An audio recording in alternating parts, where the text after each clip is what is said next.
ഈ ലോക ജീവിതം ഒരു ടൂർ പാക്കേജാണ്. ഞാൻ കൊക്കോ കേരള എന്ന് പറഞ്ഞൊരു ടൂറിസ്റ്റ് കമ്പനിയിൽ കുറേ നാൾ ഇൻസ്ട്രക്ടറായിട്ട് വർക്ക് ചെയ്തതാണ്. ഇപ്പം വിദേശത്തു നിന്ന് വരുന്നതും അല്ലെങ്കിൽ എന്താ പറയുക നോർത്ത് ഇന്ത്യയിൽ നിന്ന് വരുന്ന ഗസ്റ്റ് ഞങ്ങളോട് പറയും ഒരു 5 nights 6 days പാക്കേജ് ഞങ്ങൾക്ക് വേണമെന്ന് പറയും.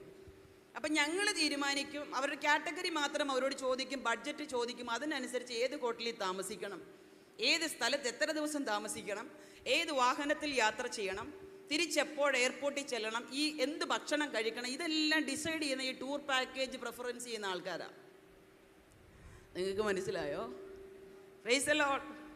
അപ്പോൾ ഇതുപോലെ ഒരു ടൂർ പാക്കേജിലാണ് വിട്ടേക്കുന്നത്. എനിക്ക് തന്ന ടൂർ പാക്കേജിൽ ഓഗസ്റ്റ് മാസം 24-ാം തീയതി ഈ ദൈവസഭയിൽ നിങ്ങളോട് ഒരുമിച്ചായിരിക്കണം എന്ന് അപ്പൻ എഴുതി ഐറ്റ്നറി തന്നാ വിട്ടെ. ആ ഐറ്റ്നറി പ്രകാരമാണ് നമ്മളിവിടെ നിൽക്കുന്നത്. നമ്മുടെ ദേശം ഇവിടെയല്ല, നമ്മൾ പരദേശവാസികളെ പോയേ പറ്റത്തുള്ളൂ. പോകാൻ ആഗ്രഹിക്കുന്നവർ പോകും, ഒരുങ്ങുന്നവർ പോകും, നിർബന്ധിച്ചാരെയും കൊണ്ടുപോകത്തില്ല. Praise the Lord. അപ്പം നമ്മൾ ദിനം പ്രതി കർത്താവിൻ്റെ നാമത്തിന് വേണ്ടി ഒരുങ്ങുന്നവരും ദിനം പ്രതി കർത്താവിൻ്റെ നാമത്തെ പ്രത്യാശിക്കുന്നവരും ആ മണവാളൻ്റെ പൊന്നുമുഖം കാണാൻ ആഗ്രഹിക്കുന്നവരുമായിട്ട് മാറുക എന്നുള്ളതാണ് നമ്മുടെ ലക്ഷ്യവും ഉദ്ദേശവും. അതിനായി കിട്ടുന്ന ഒരു സെക്കൻഡ് പോലും പാഴാക്കരുതെന്ന് എൻ്റെ അഭിപ്രായം. ഒരു സെക്കൻഡ് പോലും പാഴാക്കരുത്. മങ്ങിയും മയങ്ങിയും ഒഴിവ് കഴിവ് പറഞ്ഞും ഉപാധികൾ പറഞ്ഞുമൊക്കെ കാലം കഴിച്ചും ഇവിടം വരെയൊക്കെ എത്തി. ഇനി നമുക്കതിനുള്ള സമയമില്ല കേട്ടോ. നമുക്ക് ധൃതിയോടെ തിടുക്കത്തോടെ കർത്താവിൻ്റെ വരവിന് വേണ്ടി ഒരുങ്ങുന്നവരായി മാറും. വേഗത്തിൽ ഒരു തിരുവചന ഭാഗം നിങ്ങളുടെ ശ്രദ്ധയിലേക്ക് ഞാൻ കൊണ്ടുവരുവാൻ ആഗ്രഹിക്കുകയാണ്. ഇന്ന് ദൈവത്തിൻ്റെ പരിശുദ്ധാത്മാവ് ഈ മീറ്റിങ്ങിനെ കുറിച്ച് കഴിഞ്ഞ ദിവസങ്ങളിലെല്ലാം പ്രാർത്ഥിച്ചുവെങ്കിലും ഇന്നലെ രാത്രി എന്നോട് ഇടപെട്ട ഒരു വചനം, ദൈവവുമായിട്ട് ഒരു എൻകൗണ്ടറിന് ദൈവസഭ തയ്യാറാകുക. ദൈവവുമായിട്ട് ഒരു എൻകൗണ്ടറിന് ദൈവസഭ തയ്യാറാകുക. ഒരു കൂടിച്ചേരലിന്, ഒരു സഹവാസത്തിന്, ഒരു യാദൃച്ഛികമായ ഒരു സമാഗമനത്തിന് ദൈവസഭ തയ്യാറാകുക എന്നുള്ളത്, ഒരു കൂടിക്കാഴ്ചയ്ക്ക്, കർത്താവുമായ ഒരു കൂടിക്കാഴ്ച. നമ്മൾ വർഷങ്ങളുടെ പഴക്കം നമുക്ക് പറയാൻ കാണും. ഒരുപാട് വർഷങ്ങളായിട്ട് ദൈവത്തെ ആരാധിക്കുന്നതിൻ്റെ ലിസ്റ്റ് നമുക്ക് പറയാൻ കാണും. ദൈവസന്നിധിയിൽ നിന്ന് പ്രാപിച്ച നന്മകളുടെ കണക്ക് നമുക്ക് പറയാൻ കാണും. ദൈവം തന്ന വിടുതലുകളുടെ എണ്ണമില്ലാത്ത സംഖ്യകൾ നമുക്കിവിടെ എന്താ പറയുക എല്ലാവരുടെയും മുമ്പിൽ സംസാരിക്കാൻ കാണും. പക്ഷേ അപ്പൻ പറയുക, ഞാനുമായ ഒരു കൂടിക്കാഴ്ച ഈ സഭയ്ക്കും എനിക്കും നിങ്ങൾക്കും എല്ലാം ആവശ്യമാണെന്ന്. കൂടിക്കാഴ്ച, ഒരു എൻകൗണ്ടർ നമ്മുടെ ജീവിതത്തിൽ നടന്നു കഴിഞ്ഞാൽ നമ്മൾ ഇങ്ങനെ ഇരിക്കുന്നവരായിരിക്കില്ല, നമ്മൾ ഒരു മിനിറ്റ് അടങ്ങിയിരിക്കത്തില്ല. അതാ കഷ്ടം. Price the Lord. വേഗത്തിൽ നമുക്കൊരു തിരുവചന ഭാഗത്തേക്ക് നിങ്ങളുടെ ശ്രദ്ധയെ തിരിക്കാൻ ആഗ്രഹിക്കുന്നു. പുറപ്പാട് പുസ്തകം 3-ാം അധ്യായത്തിൻ്റെ 2, 3, 4 വാക്യങ്ങൾ ആരെങ്കിലും വായിക്കാമോ? പുറപ്പാട് 3-ാം അധ്യായം. അവിടെ യഹോവയുടെ ദൂതൻ ഒരു മുൾപ്പടർപ്പിന്റെ നടുവിൽ നിന്ന് അഗ്നിജ്വാലയിൽ അവന് പ്രത്യക്ഷനായി. അവൻ നോക്കിയാറെ മുൾപ്പടർപ്പ് തീ പിടിച്ച് കത്തുന്നതും മുൾപ്പടർപ്പ് വെന്തുപോകാതിരിക്കുന്നതും കണ്ടു. മുൾപ്പടർപ്പ് വെന്തുപോകാതിരിക്കുന്ന ഈ വലിയ കാഴ്ച എന്തെന്ന് ഞാൻ ചെന്ന് നോക്കട്ടെ എന്ന് മോശ പറഞ്ഞു. മതി. അമ്മഎല്ലാവരും വായിച്ച വേദഭാഗം വായിച്ചപ്പോൾ തന്നെ നിങ്ങൾക്ക് മനസ്സിലായില്ല എന്താ പറയാൻ പോകുന്നതെന്ന്? ഇല്ല, നമ്മൾ അങ്ങനെയാണല്ലോ, പെട്ടെന്നൊരു വാക്യം കേൾക്കുമ്പോൾ തന്നെ നമുക്കറിയാൻ പറ്റും ഇന്നത്തെ പ്രസംഗം എന്നതായിരിക്കുമെന്ന്. സ്തോത്രം. എൻ്റെ പ്രാർത്ഥനാ മുറിയിൽ ദൈവം തന്ന ചില ആലോചനകൾ നിങ്ങളുമായി പങ്കുവച്ച് പ്രാർത്ഥിക്കാനാണ് ഞാൻ ക്രിസ്തുവിൽ ആഗ്രഹിക്കുന്നത്.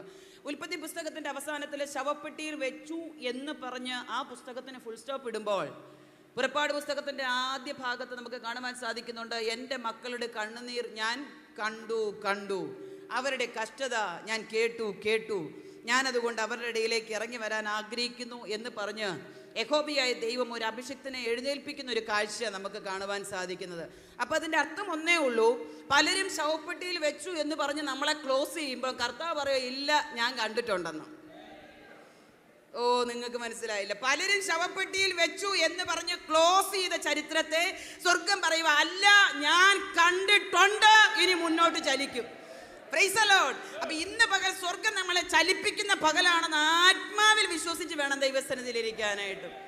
നോക്കി, പുറപ്പാട് പുസ്തകത്തിന്റെ പ്രാരംഭത്തിൽ യഹോവയായ ദൈവം ജനത്തിന്റെ കഷ്ടത കണ്ടു. ഊഴി വിചാരകന്മാർ നിമിത്തമുള്ള അവരുടെ പീഡനമെല്ലാം കർത്താവ് കണ്ടിട്ട് മോശയെ എഴുന്നേൽപ്പിക്കുമ്പോൾ അതിൻ്റെ അവസാന ഭാഗത്ത് കർത്താവ് ജനത്തിൻ്റെ നടുവിൽ വസിക്കുന്നതായിട്ട് നമുക്ക് കാണുവാൻ സാധിക്കുന്നുണ്ട്. ഞാൻ ജനത്തിൻ്റെ നടുവിൽ വസിക്കാൻ ആഗ്രഹിക്കുന്നു, എന്നെ തന്നെ കാണിക്കാൻ ആഗ്രഹിക്കുന്നു. ദൈവമക്കളെ, ഇന്ന് പകൽ ഞാൻ ചോദിക്കട്ടെ നിങ്ങളോട്, യേശു അപ്പനെ എനിക്കൊന്ന് കണ്ടാൽ മതി, അപ്പനെ എനിക്കൊന്ന് കാണണമെന്ന് ആഗ്രഹമുണ്ട്, അപ്പൻ്റെ ശബ്ദം എനിക്കൊന്ന് കേൾക്കണമെന്ന് ആഗ്രഹത്തോടെ പ്രാർത്ഥിക്കുന്ന എത്ര പേര് ഇതിൻ്റെ നടുവിലിരിപ്പുണ്ടെന്ന് എനിക്കറിയില്ല. പക്ഷെ എനിക്ക് ഏറ്റവും വലിയ ആഗ്രഹം എൻ്റെ പ്രാണപ്രിയൻ്റെ പൊന്നുമുഖം ഒന്ന് കാണുക എന്നുള്ളതാ. ആ തങ്ക തിരുമുഖത്തേക്ക് ഒന്ന് നോക്കി, ആ മുഖത്തെ ഒന്ന് കണ്ട്, ആ കണ്ണുനീരില്ലാത്ത, കഥനമില്ലാത്ത, കഷ്ടതയില്ലാത്ത, എല്ലാറ്റിലും ഉപരി എല്ലാവരും തള്ളിക്കളഞ്ഞപ്പോൾ എന്നെ ഇതുവരെ ചേർത്ത് പിടിച്ച എൻ്റെ മണവാളനെ ഒന്ന് ആലിംഗനം ചെയ്യാനാ എൻ്റെ ഹൃദയത്തിൻ്റെ വിമങ്ങല. അപ്പം നമ്മൾ വിളിക്കുമ്പം, നമ്മൾ കരയുമ്പം നമ്മുടെ അടുക്ക് വരുന്നൊരു കർത്താവ് ഉണ്ട് എന്നുള്ള കാര്യം തെളിവായിട്ട് നമുക്ക് മനസ്സിലായല്ലോ. ഇവിടെ നാം വായിച്ച വേദഭാഗം മോശയുടെ ജീവിതത്തിൽ നടന്ന ഒരു കൂടിക്കാഴ്ച, കർത്താവുമായി നടന്ന ഒരു എൻകൗണ്ടറിനെ കുറിച്ചാണ് നമ്മളിവിടെ വായിച്ചത്. മോശയെ നമുക്കെല്ലാവർക്കും അറിയാം. 120 വയസ്സുള്ള വരെ ജീവിച്ച ഒരു മനുഷ്യൻ, ദൈവത്തിൻ്റെ സ്നേഹിതൻ എന്ന പേർ ലഭിച്ചയാൾ. 3 കാലഘട്ടം അദ്ദേഹത്തിൻ്റെ ജീവിതത്തെക്കുറിച്ച് നമുക്ക് തിരുവചനത്തിൽ കാണുവാൻ സാധിക്കുന്നുണ്ട്. അദ്ദേഹം ജനിച്ച സമയം മുതൽ 40 വർഷം മിസ്രൈമ്യരുടെ കൊട്ടാരത്തിൽ, ഫറവോന്റെ കൊട്ടാരത്തിൽ സകല അഭ്യസ വിദ്യകളും പരിചരിച്ച് പഠിച്ച് സകല പ്രാവീണ്യവും നേടി 40 വർഷം കൊട്ടാരത്തിലായിരുന്ന ഒരു കാലഘട്ടം. 40 വർഷം കൊട്ടാരത്തിലായിരുന്നപ്പോഴും ഇത് മുഴുവനും പഠിച്ചപ്പോഴും അദ്ദേഹത്തിൻ്റെ ഹൃദയത്തിൽ ഒരു ചിന്തയുണ്ടായിരുന്നു, എനിക്ക് എൻ്റെ കായിക ബലം കൊണ്ട് എൻ്റെ ജനത്തെ ഇവിടുന്ന് വിടുവിക്കാൻ പറ്റുമെന്ന്. ഞാൻ മനസ്സിലാവുന്നുണ്ടോ നിങ്ങൾക്ക് പറയുന്നത്? കായിക ബലം കൊണ്ട് എനിക്ക് ഈ ജനത്തെ ഇവിടുന്ന് വിടുവിക്കാൻ കഴിയുമെന്നൊരു ചിന്തയോടുകൂടെ 40ാമത്തെ വർഷം താനൊരു മിസ്രൈമിനെ അടിച്ചു കൊന്നു. നമുക്കറിയാം, മണ്ണിനടിയിൽ പൂഴ്ത്തി. പിറ്റേ ദിവസം 2 എബ്രായർ തമ്മിൽ വഴക്കുണ്ടാക്കിയപ്പോൾ താൻ ചെന്ന് സംസാരിച്ചപ്പോൾ മനസ്സിലായി, എൻ്റെ കായിക ബലം കൊണ്ട് ഇതിൻ്റെ നടുവിലൊരു കാര്യം നിങ്ങൾ മിണ്ടണില്ല, നടക്കില്ല എന്ന് മനസ്സിലായി. അപ്പം ഞാൻ എന്തൊക്കെയോ ആണെന്ന് ചിന്തിച്ച് ജീവിച്ച ഒരു 40 വർഷം. അദ്ദേഹത്തിൻ്റെ അപ്പോസ്തല പ്രവൃത്തി 7-ാം അധ്യായത്തിൻ്റെ 23-ാം വാക്യത്തിൽ പറയുന്നുണ്ട്, മിസ്രൈമിലെ സകല ജ്ഞാനവും സകല പഠനവും രാജകീയ പ്രൗഢിയോടുകൂടെ പൂർത്തിയാക്കിയ ഒരു മനുഷ്യനാണ്. പക്ഷെ അദ്ദേഹത്തെ സ്വയത്തിൽ ആശ്രയിച്ചത് കൊണ്ട് ഒന്നും ചെയ്യാൻ പറ്റിയില്ല. അടുത്ത 40 വർഷം എന്ന് പറയുന്നതാണ് അതിൻ്റെ പ്രാരംഭമാണ് നമുക്ക് കാണുവാൻ സാധിച്ചത്. അദ്ദേഹം അവിടെ നിന്ന് ഓടി ഇത്രോവിൻ്റെ ആടുകളെ മേയ്ക്കുന്നതിലേക്ക് പോയി. ഞാനൊരു കാര്യം നിങ്ങളോട് പറയട്ടെ, നിയോഗമുള്ളൊരു ഭക്തനെക്കുറിച്ച്, അല്ലെങ്കിൽ ദൈവത്തിനൊരു മനുഷ്യനിൽ നിയോഗമുണ്ടെങ്കിൽ, അവനെ ദൈവത്തിന് ഉപയോഗിക്കണമെന്ന് ആഗ്രഹമുണ്ടെങ്കിൽ, അവനൊരു എൻകൗണ്ടർ വരുന്നതിന് മുമ്പേ അവൻ്റെ സേഫ് സോൺ സ്വർഗം തകർത്തിരിക്കും. Price the Lord. നിങ്ങൾക്ക് എത്ര പേർക്ക് അത് മനസ്സിലായെന്നറിയില്ല. ഞാൻ ഒരിക്കൽ കൂടെ പറയാം. ദൈവത്തിനൊരു മനുഷ്യനെ ഉപയോഗിക്കണമെന്ന് ആഗ്രഹമുണ്ടെങ്കിൽ, ദൈവത്തിനൊരു മനുഷ്യന്റെ മേൽ എൻകൗണ്ടർ അല്ലെങ്കിൽ ഒരു കൂടിക്കാഴ്ച നടത്തി ദൈവത്തിന്റെ മഹത്വത്തിന് വേണ്ടി അവനെ കരങ്ങളിലെടുത്ത് ഉപയോഗിക്കണമെന്ന് ആഗ്രഹമുണ്ടെങ്കിൽ, അവനെ ഒറ്റയ്ക്കാക്കുന്ന സേഫ് സോൺ സ്വർഗം അത് തകർത്തിരിക്കും. ഹല്ലേലൂയ. ഏതെങ്കിലൊക്കെ സേഫ് സോൺ തകർന്നിട്ടുണ്ടെങ്കിൽ ഭാരപ്പെടേണ്ട, തമ്പുരാന് നിന്നെക്കുറിച്ച് പദ്ധതി ഉണ്ടെന്ന് ദൈവാത്മാവ് ദൂത് പറയുക. എവിടെയെങ്കിലൊക്കെ സേഫ് സോൺ പൊളിഞ്ഞിട്ടുണ്ടെങ്കിൽ, എവിടെയെങ്കിലൊക്കെ സേഫ് സോൺ തകർന്നിട്ടുണ്ടെങ്കിൽ, ഏതെങ്കിലൊക്കെ മേഖലകളിൽ ഒറ്റപ്പെടൽ അനുഭവിക്കേണ്ടി വന്നിട്ടുണ്ടെങ്കിൽ ഭാരപ്പെട്ട് പോകരുത്. നിന്നെക്കുറിച്ച് ദൈവത്തിനൊരു നിയോഗമുണ്ട്. ആ നിയോഗത്തിലേക്ക്, ദൈവിക പദ്ധതിയിലേക്ക് നിന്നെ എടുത്തുകൊണ്ട് പോകുവാനാ. ഞാനും വളരെ കംഫോർട്ടബിളായിട്ട് ജീവിച്ചിരുന്ന ഒരു കാലഘട്ടം ഉണ്ടായിരുന്നു. ഹസ്ബൻഡ് ഉണ്ടായിരുന്നു, പിതാവ് ഉണ്ടായിരുന്നു, ജോലി ഉണ്ടായിരുന്നു. വളരെ കംഫോർട്ടബിൾ, സേഫ്, ഒന്നിനെക്കുറിച്ചും ടെൻഷനില്ല. കർത്താവിൻ്റെ മഹത്വമുള്ള വേലയിൽ അധ്വാനിക്കുന്ന കർത്തൃദാസൻ എൻ്റെ ഭർത്താവ്, എന്ത് സങ്കടവും എപ്പോൾ വിളിച്ചാലും കേൾക്കുന്ന പിതാവ്, ഏത് സാഹചര്യത്തിലും എന്തിനും പര്യാപ്തമായ രീതിയിൽ അത്യാവശ്യം നല്ലൊരു ജോലി കൊച്ചി ലേക്ഷോർ ഹോസ്പിറ്റലിൽ വളരെ സേഫായിട്ട് നീങ്ങിയിരുന്നൊരു സമയത്താണ് അപ്പൻ എൻ്റെ ഓരോ സേഫ് സോണുകൾ ഓരോന്നായിട്ട് തച്ചുടയ്ക്കാൻ തുടങ്ങി. 2015 ആദ്യം എൻ്റെ സങ്കടങ്ങൾ കേട്ട് എന്നെ ആശ്വസിപ്പിക്കുന്ന എൻ്റെ പിതാവ് ഈ ഭൂമിയിൽ നിന്ന് മാറ്റപ്പെട്ടു. പെട്ടെന്നുള്ളൊരു വേർപാടായിരുന്നു. 2014 പ്രാണപ്രിയൻ എന്നോട് പറഞ്ഞു, ഇനി താൽക്കാലികമായി ജോലി ഉപേക്ഷിച്ച് പെട്ടകത്തിന് ചുമല് കൊടുക്കാൻ ഇറങ്ങിത്തിരിക്കണമെന്ന് പറഞ്ഞു. കൊച്ചി ലെക്ഷോർ ഹോസ്പിറ്റലിൽ നെഫ്രോളജി ഡിപ്പാർട്ട്മെൻറ്റിൽ സീനിയർ സ്റ്റാഫ് നഴ്സായിട്ട് ജോലി ചെയ്തുകൊണ്ടിരുന്ന ഞാൻ പെട്ടെന്ന് ജോലി ഉപേക്ഷിച്ച് കർത്താവിൻ്റെ വേലയ്ക്ക് വേണ്ടി ഇറങ്ങി പുറപ്പെട്ടു. രണ്ടാമത്തതും പൂട്ടി. 2018 ജൂലൈ മാസം 2-ാം തീയതി സുവിശേഷ വിരോധികൾ പ്ലാൻ ചെയ്ത് നടത്തിയ ഒരു ആക്സിഡൻറ്റിൽ 3-ാമത്തെ സേഫ് സോണായ എൻ്റെ പ്രിയപ്പെട്ടവൻ ഈ ഭൂമിയിൽ നിന്ന് മാറ്റപ്പെട്ടു.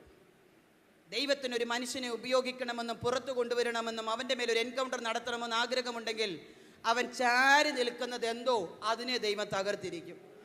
അവൻ ഏറ്റവും കൂടുതൽ ആശ്രയിക്കുന്ന എന്തിനെയോ അതിനെ ദൈവം തകർത്തിരിക്കും. അത് നമ്മളെ തകർക്കാനല്ല, നമ്മളെ ഒറ്റയ്ക്ക് കിട്ടാനാ. തൻ്റെ പദ്ധതിയിലേക്ക്, തൻ്റെ നിയോഗത്തിലേക്ക് നിങ്ങളെയും എന്നെയും കരങ്ങളെടുത്ത് ഉപയോഗിക്കുവാൻ എൻ്റെ ദൈവത്തിന് പദ്ധതി ഉണ്ടെങ്കിൽ അവൻ സേഫ് സോൺ പൊളിച്ചിരിക്കും. നിങ്ങൾക്ക് അത്ര വലിയ സ്വോത്രമൊന്നും വരത്തില്ലെന്ന് എനിക്കറിയാം. പക്ഷെ എനിക്ക് ആ വിഷയത്തിൽ ഭയങ്കര സ്വോത്രമാണ്. കാരണം എന്നാണെന്നറിയാമോ, എൻ്റെ സേഫ് സോണുകൾ കർത്താവ് തകർത്തെറിഞ്ഞത് കൊണ്ട് ആശ്രയം മുഴുവൻ അവനിലായി. ആശ്രയിക്കാൻ വേറൊന്നുമില്ലെന്നായി, ആശ്വസിക്കാൻ മറ്റൊരു ഇടമില്ലെന്നായി. മുഴുസമയം കാൽപാത വീഴത്തെങ്കിൽ വീണ് കിടന്ന് അപ്പായേ എന്ന് വിളിക്കത്തക്ക വിധത്തിൽ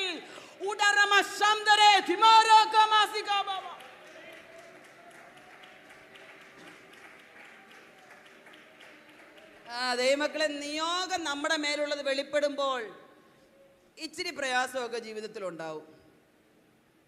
price the Lord, price the Lord. നിയോഗം നമ്മുടെ മേലുള്ളത് വെളിപ്പെടുമ്പോൾ ഇച്ചിരി പ്രയാസം ഉണ്ടാവും. മോശയുടെ മേലുള്ള നിയോഗം ദൈവവചനപ്രകാരം ദൈവത്തിന്റെ സമയമായപ്പോൾ വെളിപ്പെടേണ്ടിയതിന് എന്തോ തകർത്ത്. Praise the Lord.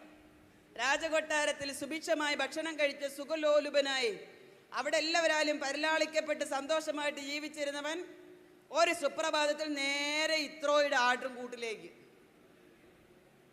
കണ്ടത്തില്ലല്ലോ നിങ്ങളാരും. നമുക്കെല്ലാവർക്കും സമൃദ്ധി മാത്രം മതിയല്ലേ, നമുക്ക് സന്തോഷം മാത്രം മതിയല്ലേ? പക്ഷെ ദൈവ നിയോഗമാണ് എന്നിലൂടെ വെളിപ്പെടണമെന്ന് ആരാഗ്രഹിക്കുന്നോ അവരെ ദൈവം സെപ്പറേറ്റ് ചെയ്തിരിക്കും. ദൈവ നിയോഗമാണ് എന്നിൽ വെളിപ്പെടേണ്ടതെന്ന് ആര് ഹൃദയം കൊണ്ട് ആഗ്രഹിക്കുന്നുവോ അപ്പന് വേണ്ടി പ്രയോജനപ്പെടണമെന്ന് അകത്തളത്തിൽ, ആരുടെ അകത്തളത്തിൽ ഒരു ചിന്താഗതികൾ വ്യാപരിച്ചിട്ടുണ്ടോ ആ ഒരു വെളിപ്പാട്, ആ ഒരു ആത്മഭാരം, ആ ഒരു ആത്മാവിന്റെ സാന്നിധ്യം ആരുടെയെങ്കിലും അകത്തളത്തിൽ എരിഞ്ഞമരുന്നുണ്ടെങ്കിൽ ഇന്ന് പകൽക്കാലം ഞാൻ ആത്മാവിൽ പ്രവചിച്ചു പറയാ, നിന്നെ ഒറ്റയ്ക്ക് എൻ്റെ ദൈവത്തിന് ആവശ്യമുണ്ടെങ്കിൽ നിന്റെ സേഫ് സോൺ ദൈവം തകർത്തിരിക്കും. പക്ഷെ അത് തകർത്തെറിഞ്ഞിട്ട് നമ്മൾ എന്താ പറയുക, പാട്ടും പാടി കടപ്പുറത്തൂടെ നടക്കാൻ വേണ്ടിയൊന്നുമല്ല. എൻ്റെ അപ്പൻ അതൊന്നുമല്ല ആഗ്രഹിക്കുന്നത്. എൻ്റെ അപ്പൻ ആഗ്രഹിക്കുന്നത്, ഞാൻ എപ്പോഴും ചിന്തിക്കുമായിരുന്നു, 2 പെൺമക്കൾ, ഒരേ പ്രായത്തിലുള്ള 2 പെൺമക്കൾ ജോലി വിട്ടിറങ്ങിയപ്പോൾ അപ്പനോട് പറഞ്ഞ 3 സ്റ്റേറ്റ്മെൻറ്റ്.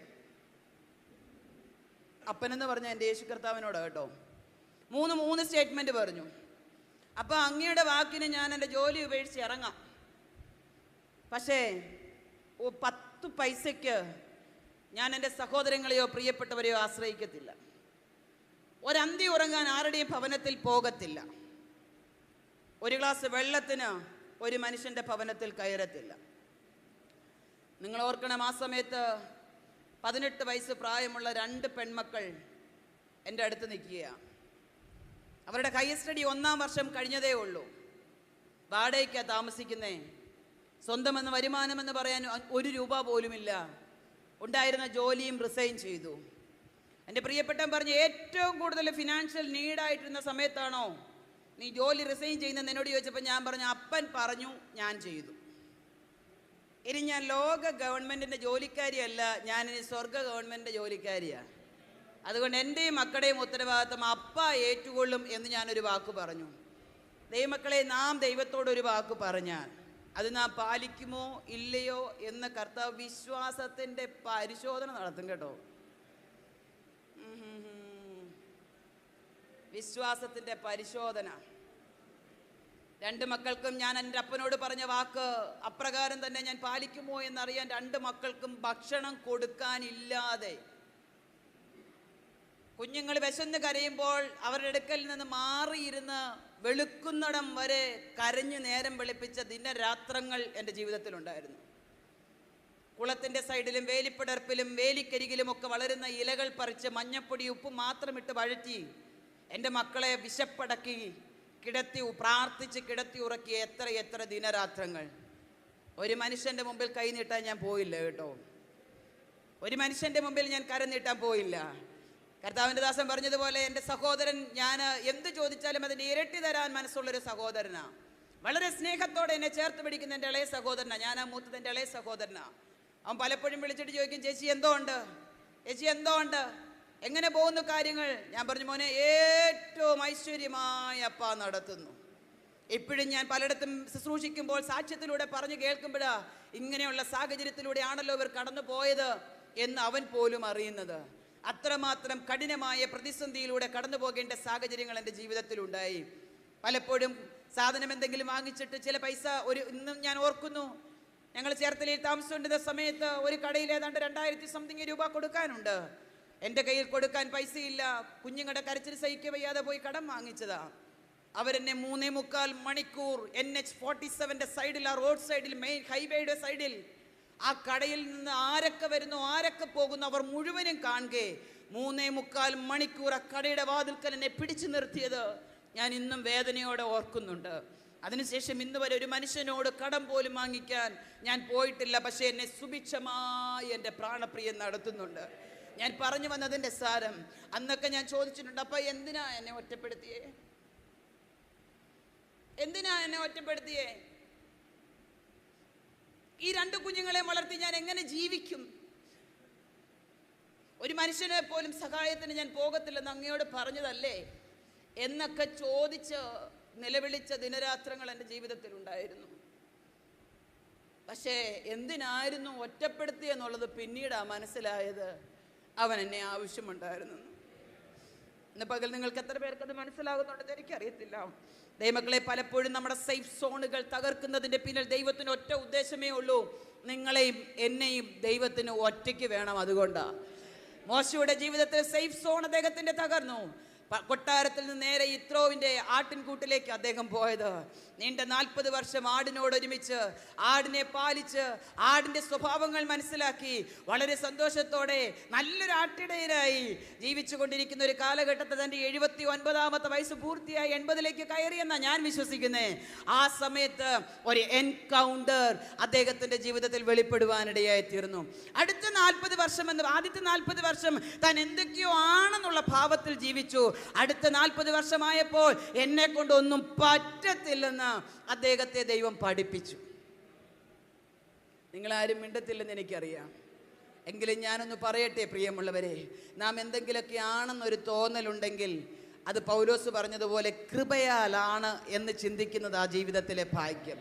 കൃപയാല നിൽക്കുന്നത് കൃപയാൽ, ശ്വസിക്കുന്നത് കൃപയാൽ, ഭക്ഷിക്കുന്നത് കൃപയാൽ, ആലയത്തിൽ വന്ന് ഇരിക്കുന്നത് കൃപയാൽ, കൈ ചലിപ്പിക്കാൻ പറ്റുന്നത് കൃപയാൽ, കാലും കൊണ്ട് നടക്കാൻ പറ്റുന്നത് കൃപയാൽ, അധരം തുറക്കുന്നത് കൃപയാൽ, പറയുന്നത് കേൾക്കാൻ കഴിയുന്നത് കൃപയാൽ, കണ്ണുകൊണ്ട് കാണാൻ പറ്റുന്നത് കൃപയാൽ, അധരം ചലിപ്പിക്കാൻ പറ്റുന്നത് കൃപയാൽ. ഇത് മുഴുവനും കൃപയാലാണെന്ന് മനസ്സിലാക്കുന്ന ദൈവമക്കൾക്ക് ദൈവസ്ഥലത്തിൽ അടങ്ങിയിരിക്കാൻ പറ്റത്തില്ല.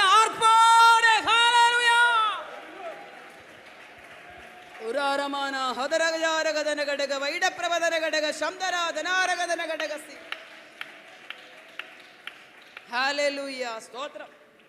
അവന്റെ ഒരു അടുത്ത 40 വർഷം അവന്റെ ജീവിതത്തിൽ ഒരു പരിവർത്തനത്തിന്റെ കാലഘട്ടമായിരുന്നു. ആ 40 വർഷം കഴിഞ്ഞു. ശുശ്രൂഷയ്ക്കുള്ള സമർപ്പണവും ആടുകളെ എത്തരത്തിൽ മേയ്ക്കാമെന്നുള്ളത് പഠിച്ചു കഴിഞ്ഞെന്ന് മനസ്സിലായപ്പോൾ ഹോരേബ് പർവ്വതത്തിൽ വെച്ച് ദൈവം അവനെ വിളിച്ചു. അതാ നമ്മൾ വായിച്ച വേദഭാഗം. ദൈവവുമായൊരു കൂടിക്കാഴ്ചയ്ക്ക് ശേഷമുള്ളതാ അടുത്ത 40 വർഷം. എന്തോ മാറ്റമാന്നേ. ദൈവവുമായൊരു കൂടിക്കാഴ്ചയ്ക്ക് ശേഷം, അല്ലെങ്കിൽ ഈ ദൈവത്തെ കണ്ടുമുട്ടിയതിന് ശേഷം എൻ്റെ ജീവിതത്തിൽ ഒരുപാട് മാറ്റങ്ങൾ വന്നു എന്ന് പറയാൻ പറ്റുന്നവരുണ്ടോ? അയ്യോ, ഞാനുണ്ട് കേട്ടോ. കാരണം എന്നെ ആർക്കും വേണ്ടായിരുന്നു. ഞാനും എൻ്റെ മക്കളും ബാധ്യതയായിരുന്നു. ആന്നച്ചാ, ബാധ്യതയായിരുന്നു. ഒരു മനുഷ്യൻ ഫോൺ വിളിച്ചു പോലും സംസാരിക്കത്തില്ലായിരുന്നു സഹായിക്കണമെന്ന് കരുതി. ഒരു മനുഷ്യൻ അടുക്കൽ വിളിക്കത്തില്ലായിരുന്നു എന്തെങ്കിലും തരണമെന്ന് കരുതി. ഒരു മനുഷ്യൻ വീട്ടിൽ വരത്തില്ലായിരുന്നു വീടിൻ്റെ അവസ്ഥ കണ്ടാൽ എന്തെങ്കിലും നമ്മളെ ഹെൽപ്പ് ചെയ്യണമെന്ന് കരുതി. ആർക്കും വേണ്ടാതെ മാറിക്കിടന്ന എന്നെ നിനക്ക് ഞാനുണ്ട്, ലോകാവസാനത്തോളം കൈവിടത്തില്ലെന്ന് പറഞ്ഞവനും, ഒരമ്മ തൻ്റെ കുഞ്ഞിനെ മറന്നാലും മറക്കത്തില്ലെന്ന് പറഞ്ഞവനും, ഞാൻ നിന്റെ പരിചയം അതിമഹത്തായ പ്രതിഫലവുമാന്ന് പറഞ്ഞ് ഇന്ന് രാത്രി നിന്റെ വലങ്കരത്തിൽ പിടിക്കുകയാ, ഇനി നീ തിരിഞ്ഞു നോക്കേണ്ട വരത്തില്ലെന്ന് പറഞ്ഞ് എൻ്റെ ഈ വലങ്കരത്തിൽ പിടിച്ച് എൻ്റെ പ്രാണപ്രിയനുണ്ടല്ലോ, ആ പ്രാണപ്രിയൻ ഉള്ളത് കൊണ്ടാ ഇന്ന് ഞാൻ നിങ്ങളുടെ മുമ്പിൽ നിൽക്കുന്നത്. എന്നെ നോക്കി, എൻ്റെ കുഞ്ഞുങ്ങളെ നോക്കി സകലരും പറഞ്ഞു, തീർന്നു, ഫിനിഷ്, കലാശ്.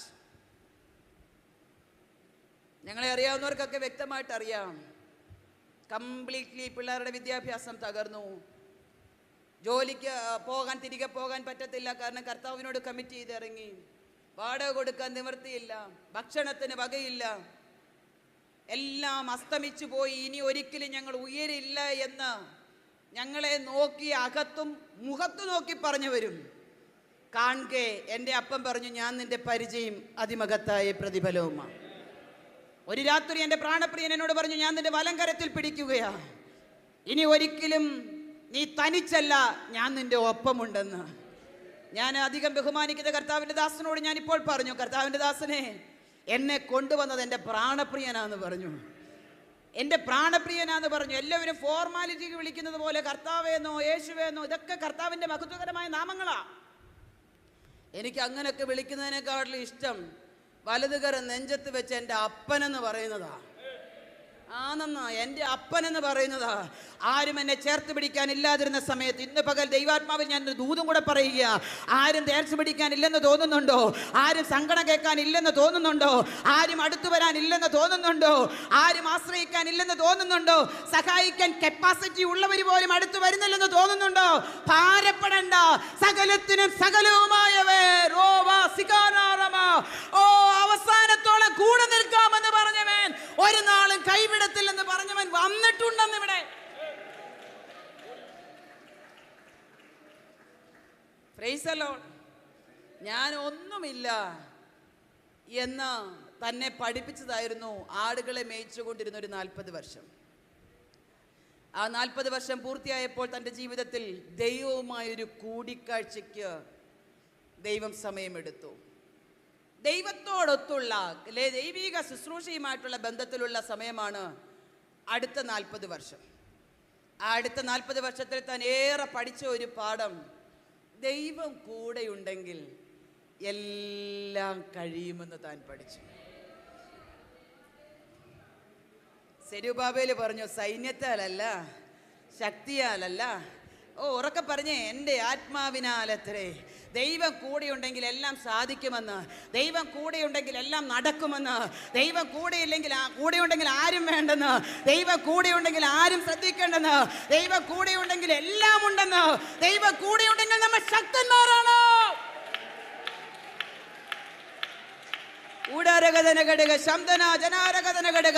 ഇതിനകത്തിരിക്കുന്ന ചിലരെ നോക്കി ദൈവത്തിന്റെ പരിശുദ്ധാത്മാവ് ദൂത് പറയാ, നീ ഒറ്റയ്ക്കല്ല, നിന്റെ കൂടെ സർവശക്തനായ ദൈവമുണ്ട്. ഇന്ന് പകൽ ദൈവാത്മാവ് ദൂത് പറയുക, നീ ഒറ്റയ്ക്കല്ല, നിന്നെ കരം പിടിച്ചിരിക്കുന്ന ഒരു ദൈവമുണ്ട്, നിന്റെ മേൽ വസിക്കുന്ന ഒരു അദൃശ്യ സാന്നിധ്യമുണ്ട്. ആ സാന്നിധ്യം ഇന്ന് പകൽ ഈ ആലയത്തിന് നടുവിൽ വ്യാപരിക്കുന്നുണ്ട്.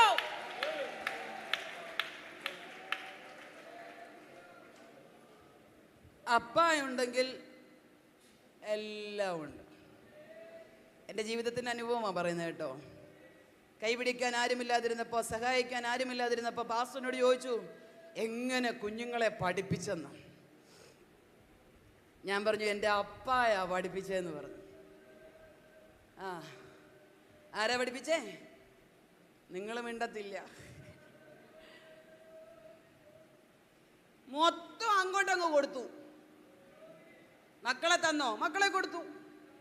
അവർക്ക് വിദ്യാഭ്യാസത്തിന്റെ കാര്യം അപ്പായാണോ പറഞ്ഞ് അങ്ങോട്ട് ഏൽപ്പിച്ചു. ജോലി വിട്ടിറങ്ങി, വാടകയ്ക്ക് നിവൃത്തിയില്ല, അങ്ങോട്ട് കൊടുത്തു. സകലതും ഏറ്റെടുത്തു, വലങ്കൈ പിടിച്ചു കഴിഞ്ഞ് പിന്നെ ഞാൻ അതിനെക്കുറിച്ച് ഭാരപ്പെടേണ്ട കാര്യമുണ്ടോ? വിശ്വാസി എന്ന പേര് മാത്രമല്ല, വിശ്വാസം ഉണ്ടായിരിക്കണം. അതിനകത്ത് വി കാണത്തില്ല പലർക്കും. പിന്നെന്തോ ബാക്കിയുള്ളേ? ആത്മീയകോളത്തിൻ്റെ ഒരു പ്രത്യേകത, പല വിയും ഇല്ല. വിശ്വാസത്തിൻ്റെ വിയില്ല, വിനയത്തിൻ്റെ വിയില്ല, വിശ്വസ്തതയുടെ വിയില്ല, ബാക്കിയെല്ലാം ഉണ്ട്. വിനയത്തിൻ്റെ വിയില്ല, പക്ഷെ നയത്തിൽ നിൽക്കാൻ അറിയാം നമുക്കല്ലേ? വിനയം, നയം അല്ലേ? ദൈവമക്കളെ, കാലം അതിൻ്റെ അന്ത്യത്തിലേക്ക് അടുത്തുകൊണ്ടിരിക്കുക കേട്ടോ. കാലം അതിൻ്റെ അന്ത്യത്തിലേക്ക് അടുത്തുകൊണ്ടിരിക്കുകയാണ്. കർത്താവ് പറഞ്ഞു, വിശുദ്ധൻ ഇനിയും തന്നെ വിശുദ്ധീകരിക്കട്ടെ. അഴുക്കുള്ളവൻ ഇനി അഴുക്കാടട്ടെ. ഒറ്റ കാര്യമേ ഉള്ളൂ അതിൻ്റെ പിന്നിൽ. അങ്ങനെ പറയാനുള്ള ഒറ്റ കാര്യം, അതിൻ്റെ തൊട്ടടുത്ത വാക്യം, ഇതാ ഞാൻ വേഗം വരുന്നു. വേഗം വരുന്നു. കർത്താവിൻ്റെ രണ്ടാമത്തെ മടങ്ങി വരവും വിശുദ്ധീകരണത്തിൻ്റെ ശുദ്ധീകരണത്തിൻ്റെ ശുശ്രൂഷയും എല്ലാം അന്യം നിന്നുകൊണ്ടിരിക്കുന്ന ഒരു കാലഘട്ടത്തിലാണ് ഞാനും നിങ്ങളും ജീവിക്കുന്നത്. പക്ഷെ ഇന്ന് പകൽ ഈ ദൈവസഭയെ ഓർത്ത് ഞാൻ ദൈവത്തെ സ്തുതിക്കുകയാ. നിങ്ങളെ ശുദ്ധീകരിക്കാൻ ഉതകുന്ന വചനത്തെ പ്രസ്താവിക്കുന്ന അഭിഷിക്തൻ, ശുദ്ധീകരണത്തിലേക്ക് നിങ്ങളെ നയിക്കുന്ന വചനം സംസാരിക്കുന്ന ദൈവഭക്തന്മാർ, നിങ്ങളെ നിത്യതയിലേക്ക് കരം പിടിച്ച് നടത്തുവാൻ അഹോരാത്രം അധ്വാനിക്കുന്ന ദൈവമക്കൾ ഇതിനകത്തുള്ളതാ നിങ്ങളുടെ ഏറ്റവും വലിയ ഭാഗ്യം. Price the Lord. അപ്പോ മോശ അതുവരെ ആഗ്രഹിച്ചിട്ടില്ല ഈ കർത്താവിനെ ഒന്ന് കാണണം. ഇതുവരെയാ 80-ാമത്തെ വയസ്സിൽ ഈ യഹോവ ഹോരേബ് പർവ്വതത്തിൽ മുൾപ്പടർപ്പിൻ്റെ നടുവിൽ നിന്നുകൊണ്ട് തന്നെ വിളിക്കുന്നത് താൻ ഒരിക്കലും ഹൃദയത്തിൽ ആഗ്രഹിച്ചിട്ടുമില്ല, താൻ ചിന്തിച്ചിട്ട് പോലും ഇങ്ങനൊരു പരിപാടി നടക്കുന്നു. എൻകൗണ്ടറിന് സമയമാകുമ്പോൾ നമ്മുടെ പല ഇൻറ്റൻഷനുകളും പൊളിയും. നിങ്ങൾക്ക് ഇഷ്ടപ്പെടുന്ന മെസ്സേജ് അല്ല ഞാൻ പറഞ്ഞത്, എനിക്കറിയാം, പക്ഷെ പറയാതിരിക്കാൻ പറ്റത്തില്ലല്ലോ. എൻകൗണ്ടറിന്റെ സമയമാകുമ്പോൾ നമ്മുടെ ഇൻഡക്ഷൻ ദൈവം പൊളിക്കും. പറയട്ടെ എന്താന്ന്? മോശയുടെ ഒന്നാമത്തെ ആഗ്രഹമായിരുന്നു അടുത്ത ഫറവോനാകുക എന്നുള്ളത്. ഫറവോന്റെ പുത്രിയുടെ വളർത്തുമകൻ, വേറെ മക്കളില്ല അവിടെ. ആ ഫറവോന് ശേഷം അടുത്ത ഫറവോനാകുക എന്നുള്ളതായിരുന്നു മോശയുടെ അകത്തളത്തിലെ ആഗ്രഹം. അതിനുള്ള സകല പരിപാടിയും ഈ രാജകീയ പ്രൗഢിയോടുകൂടെ താൻ അഭ്യസിച്ചു. ആദ്യം കർത്താവ് അത് മാറ്റി. ആ ഇൻഡക്ഷനെ സ്വർഗം പൊളിച്ചു. ഇൻഡക്ഷൻ പൊളിഞ്ഞ് ഒത്തിരി പേര് ഇവിടെ ഇരിപ്പുണ്ട് തോന്നല്ലേ? നിങ്ങളാരും മിണ്ടുന്നില്ല എന്ന് കണ്ടപ്പോൾ എനിക്ക് മനസ്സിലായി. നമ്മുടെ ഇൻഡക്ഷൻ പൊളിയട്ടെന്നേ, നമ്മുടെ ഇൻഡക്ഷൻ മാറട്ടെ, നമ്മുടെ ഉദ്ദേശം മാറട്ടെ, നമ്മുടെ ലക്ഷ്യം മാറട്ടെ.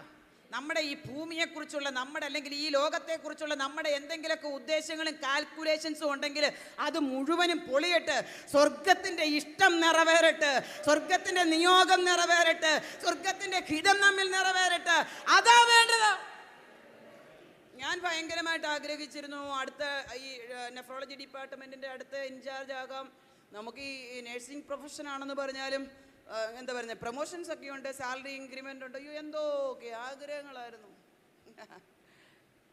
ഫ്രൈസല്ലോ എല്ലാം കർത്താവ് അങ്ങ് പൊളിച്ചടുക്കി. എന്നിട്ട് പറഞ്ഞു ഇനി നിൻ്റെ അല്ല, പാടാണേ. എനിക്ക് ആഗ്രഹം XUV 700 ഓടിക്കാനാണ് എൻ്റെ ആഗ്രഹം. അതിനുവേണ്ടി ഞാൻ മാക്സിമം ട്രൈ ചെയ്തുകൊണ്ടിരിക്കുക. ഫിനാൻസ് കളക്ട് ചെയ്തുകൊണ്ടിരിക്കുന്നു. എന്തൊക്കെ മാർഗങ്ങളുണ്ട് അതെല്ലാം സ്വീകരിക്കുക. എന്തുവാ XUV 700 എനിക്ക് വാങ്ങിക്കണം. അപ്പം പറഞ്ഞു നേരെ വണ്ടി ഓടിക്കാൻ അറിയത്തില്ലാത്ത നിൻ്റെ കയ്യിൽ XUV 700 തന്നാൽ എന്തായിരിക്കും അവസ്ഥ? എൻ്റെ അപ്പൻ്റെ ആഗ്രഹം നീ ഇപ്പം സ്വിഫ്റ്റ് ഓടിച്ചാൽ മതി. കൈ തെളിഞ്ഞ് വലിയ വണ്ടി ഓടിക്കാറാകുമ്പം അത് തരും. പക്ഷെ എനിക്ക് എൻ്റെ മനസ്സുകൊണ്ട് അതങ്ങോട്ട് അംഗീകരിക്കാൻ ഭയങ്കര, നിങ്ങളാരും മിണ്ടത്തില്ലെന്ന് എനിക്കറിയാം. എന്തൊക്കെയോ പൊളിയുന്നുണ്ട് ഇവിടെ. Price the Lord. എന്തൊക്കെയോ പൊളിയുന്നുണ്ട് ഇവിടെ, എനിക്കറിയാം പൊളിയുന്നുണ്ടെന്ന്. സ്വർഗത്തിലെ ദൈവം എന്നെ വിവേചിപ്പിച്ച് കാണിച്ചുകൊണ്ടിരിക്കുകയാണ്. വചനം പറയുന്നു നിന്റെ വിചാരങ്ങളല്ല എൻ്റെ വിചാരം, നിന്റെ വഴികളുമല്ല എൻ്റെ വഴികൾ. ആകാശം ഭൂമിക്ക് മീതെ ഉയർന്നിരിക്കുന്നത് പോലെ എൻ്റെ വഴികൾ നിന്റെ വഴികളിലും ഉന്നതമാ. എങ്കിൽ പിന്നെ നമുക്ക് അതുപോരെ, XUV 700 ഓടിച്ച് എവിടെയെങ്കിലും ചെന്ന് ഇടിച്ച് ഏതെങ്കിലും വണ്ടിക്കടിക്ക് ചെന്ന് കയറി ഡാമേജായി കയ്യും കാലും അനക്കാൻ വയ്യാതെ ICUവിൽ പരസഹായം ചോദിച്ച് കിടക്കുന്നതിനേക്കാളും നല്ലതല്ലേ സ്വിഫ്റ്റ് ഓടിച്ച് പഠിച്ചിട്ട് XUV സമയമാകുമ്പോൾ അപ്പൻ തരുന്നത്? മനസ്സിലാകുന്നല്ലോ അല്ലേ? ദൈവമക്കളെ, ഇന്നൊരു കാര്യം ഞാൻ ആത്മാവിലൊരു ദൂത് പറയാം. ഒരുപക്ഷെ അടുത്ത രാജാവാകാം, അടുത്ത പൊസിഷനിലേക്ക് കയറാം, അടുത്ത ഫിനാൻഷ്യൽ കപ്പാസിറ്റി എനിക്കുണ്ടാകും, അടുത്ത ലെവലിലേക്കായിരിക്കും എൻ്റെ ആഗ്രഹപ്രകാരം ഞാൻ കയറണമെന്നാണ് ചിന്തിച്ചിരിക്കുന്നതെങ്കിൽ ഇന്ന് പകൽ ദൈവത്തിൻ്റെ ആത്മാവ് പറയുക, നിന്റെ വഴികളല്ല എൻ്റെ ദൈവത്തിൻ്റെ വഴികൾ, നിന്റെ വിചാരമല്ല എൻ്റെ ദൈവത്തിൻ്റെ വിചാരം. ആകാശം ഭൂമിക്ക് മീതെ ഉയർന്നിരിക്കുന്നത് പോലെ നിന്നെ തകർത്തു കളയാതെ, നിന്നെ നശിപ്പിച്ചു കളയാതെ, നിന്നെ കെടുത്തിക്കളയാതെ എൻ്റെ ദൈവത്തിൻ്റെ വിചാരം നിന്റെ വിചാരത്തെക്കാളും ഉയർന്നിരിക്കും. അത് അംഗീകരിക്കാനും അക്സെപ്റ്റ് ചെയ്യാനുമുള്ളൊരു മനസ്സ്, അതാ ദൈവമക്കൾക്ക് വേണ്ടത്. നന്നായി പറഞ്ഞാൽ എൻ്റെ ഇഷ്ടം ദൈവഹിതമാക്കി മാറ്റുന്നതിനേക്കാളും നല്ലത് ദൈവഹിതം എൻ്റെ ഇഷ്ടമായി അംഗീകരിക്കുക എന്നുള്ളതാണ്. നമുക്കൊക്കെ ഒത്തിരി പ്രത്യേകതയുള്ളവരാണ്. ലൈവ് ഉള്ളത് കൊണ്ട് ഞാൻ പറയുന്നില്ല. നമ്മുടെ ഇഷ്ടം ദൈവഹിതത്തിലേക്ക് മാറ്റാൻ നമ്മൾ എന്തൊക്കെ പാടുപെടും. Price the Lord. ഞാനൊരു കാര്യം പറയട്ടെ. അഖിലാണ്ടത്തിൻ്റെ ഉടയവനായ അരിമനാഥൻ പോലും തൻ്റെ പ്രാർത്ഥനയിൽ പിതാവിനോട് പറഞ്ഞു, പിതാവേ, വരാൻ പോകുന്ന എന്താണെന്ന് എനിക്കറിയാം, വരാൻ പോകുന്ന എന്താണെന്ന് എനിക്ക് നന്നായിട്ടറിയാം, ആ വേദനയുടെ കാഠിന്യം എനിക്ക് നന്നായിട്ടറിയാം. മുൾക്കിരീടം തലയിൽ വെക്കുമ്പോൾ അതിലൊരു മുള്ളൻ്റെ കൃഷ്ണമണിയെ തുളച്ച് പുറത്തു വരുമെന്ന് എനിക്കറിയാം. കുന്തം കൊണ്ടവരെൻ്റെ മാറിൽ കുത്തുമ്പോൾ വെള്ളവും രക്തവും ഒന്നിച്ച് ചാടി പുറപ്പെടുമെന്ന് എനിക്കറിയാം. ഒരു തുള്ളി വെള്ളം ദാഹത്തിന് പോലും എനിക്ക് ലഭിക്കത്തില്ലെന്നറിയാം. കാരണം എൻ്റെ ജീവിതത്തിൽ ഇനി വരാൻ പോകുന്നതാ. കഴിയുമെങ്കിൽ ഇതൊന്ന് മാറ്റിത്തരണം. പെട്ടെന്ന് അടുത്ത ശബ്ദത്തിൽ ഒരു ഫുൾ സ്റ്റോപ്പ് പോലും ഇടാതെ ഒരു കോമായിട്ടിട്ട് പറയുക, എങ്കിലും എൻ്റെ ഇഷ്ടമല്ല അങ്ങയുടെ ഇഷ്ടം നിറവേറട്ടെ എന്ന്. ദൈവമക്കളെ, ഇന്ന് പകൽ എത്ര പേര് ആ ദൈവഹിതത്തിന് വേണ്ടി സമർപ്പിക്കും? സമർപ്പിക്കുന്നവരുടെ മേൽ ഒരു ദൈവഹിതം ഇന്ന് വെളിപ്പെടും കേട്ടോ. സമർപ്പിക്കുന്നവരുടെ മേൽ ഒരു എൻകൗണ്ടർ ഇന്ന് വെളിപ്പെടും കേട്ടോ. ദൈവത്തിനൊരു പ്രത്യേക ഇടപെടൽ ഇന്ന് ചിലരോട് നടത്താനുണ്ടെന്ന് എന്നോട് ദൂത് പറഞ്ഞിട്ടാണ് എന്നെ ഇവിടെ കൊണ്ടുവന്നത്. ചിലരെ ദൈവം തൊട്ടിരിക്കും, ചിലരോട് ദൈവത്തിൻ്റെ ഒരു എൻകൗണ്ടർ ഇന്ന് ഉണ്ടാകും. എത്ര പേര് ഇത് ആഗ്രഹിക്കുന്നുണ്ടെന്ന് എനിക്കറിയത്തില്ല. ചില സേഫ് സോണുകൾ തകർന്നതിൻ്റെ പേരിൽ നീ ഭാരപ്പെട്ടിരിക്കുകയാണോ? കർത്താവ് നിന്നെ നോക്കി പറയുകയോ, ആ സേഫ് സോൺ തകർന്നത് ഞാൻ അറിയാതെ അല്ല. നിന്റെ മേലൊരു എൻകൗണ്ടർ വരണമെങ്കിൽ, നിന്റെ മേലൊരു കൂടിക്കാഴ്ച നടക്കണമെങ്കിൽ, ഒരു സ്വർഗീയ ദർശനത്തിലൂടെ നിന്നെ പുറത്തു കൊണ്ടുവരണമെങ്കിൽ നിന്നെ ഇത്തരത്തിൽ പണിതേ പറ്റൂ.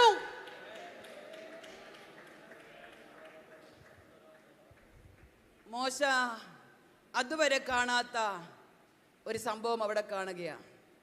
കണ്ടിട്ടുണ്ടായിരിക്കും, തീ പിടിക്കുന്നതും കരിഞ്ഞു പോകുന്നതും ചാമ്പലാകുന്നതും ഒക്കെ കണ്ടിട്ടുണ്ടായിരിക്കും.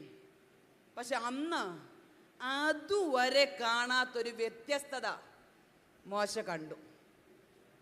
വ്യത്യസ്തമായത് കണ്ടുകൊണ്ടാ ഇതെന്നതാണെന്ന് നോക്കാൻ ചെന്നത്. സ്വാഭാവികമായിരുന്നെങ്കിൽ നോക്കാൻ ചെല്ലുവോ? നിങ്ങൾ മിണ്ടണില്ല, പിണങ്ങിയോ എന്നോട്? വ്യത്യസ്തമായ ഒന്ന് മോശ കണ്ടു. അതെന്താന്ന് നോക്കാൻ അടുത്ത് ചെന്നപ്പോഴാ ദൈവത്തിൻ്റെ വെളിപ്പെടുത്തൽ, കൂടിക്കാഴ്ചയുടെ അല്ലെങ്കിൽ ദൈവവുമായിട്ടൊരു അഭേദ്യമായ ബന്ധം ഉടലെടുക്കുന്നതിൻ്റെ ദൈവം നിയോഗത്തിൻ്റെ വാക്കുകൾ തൻ്റെ ജീവിതത്തിൽ കേൾക്കുവാൻ സാധിച്ചത്. നമ്മുടെ അപ്പൻ എപ്പോഴും വ്യത്യസ്തനാ കേട്ടോ, വ്യത്യസ്തനാ. ലാസർ മരിച്ചു. സാധാരണ മത നേതാക്കന്മാരും രാഷ്ട്രീയ പ്രമുഖന്മാരും എത്ര ഉന്നത ശുശ്രൂഷ ചെയ്യുന്ന ആൾക്കാരും ചെന്നിട്ട് പറയും, എൻ്റെ അനുശോചനവും പ്രത്യാശയും. നിങ്ങൾ വായിച്ചിട്ടില്ലേ ലാസറിൻ്റെ മരണമൊന്നും? അറിയിക്കുന്നു എന്ന് പറഞ്ഞിട്ട് പോകും. പക്ഷെ എൻ്റെ അപ്പ വ്യത്യസ്തനാ. 4 ദിവസമായാലും നാറ്റം വെച്ചാലും അനുശോചനം പറയാനല്ല ചെന്നത്. 4 ദിവസമായാലും നാറ്റം വെച്ചാലും ഒടുക്കത്തെ പുനരുത്ഥാനത്തിൽ ഉയർത്തെഴുന്നേൽക്കുമെന്ന മാർത്തയുടെ വാക്കുകൾക്ക് ഒപ്പുവെച്ചിട്ട് വരാനല്ല പോയത്. എൻ്റെ അപ്പൻ അവരുടെ കണ്ണുനീര് തുടയ്ക്കാനാ പോയത്. മരണത്തിൻ്റെ കരാളഹസ്തം പുൽകിയവനെ ജീവനിലേക്ക് നടത്തിയിട്ട് തിരിച്ചു വരാൻ വേണ്ടി പോയത് എൻ്റെ അപ്പൻ. ജീവിതത്തിൽ എൻ്റെ അപ്പൻ എന്ത് ചെയ്താലും അതിനകത്തൊരു വ്യത്യസ്തതയുണ്ടെന്ന് അവൻ നിന്നോട് ഇന്ന് പകൽക്കാലം ഇടപെടുന്നുണ്ടെങ്കിൽ അതിനകത്തും ഒരു വ്യത്യസ്തതയുണ്ടെന്ന് ഇന്ന് പകൽക്കാലം തിരിച്ചറിയുന്ന ദൈവമക്കൾ കരവും ശബ്ദവും ഉയർത്തി പ്രാണപ്രിയനെ ഒന്ന് സ്തുതിക്കാമോ?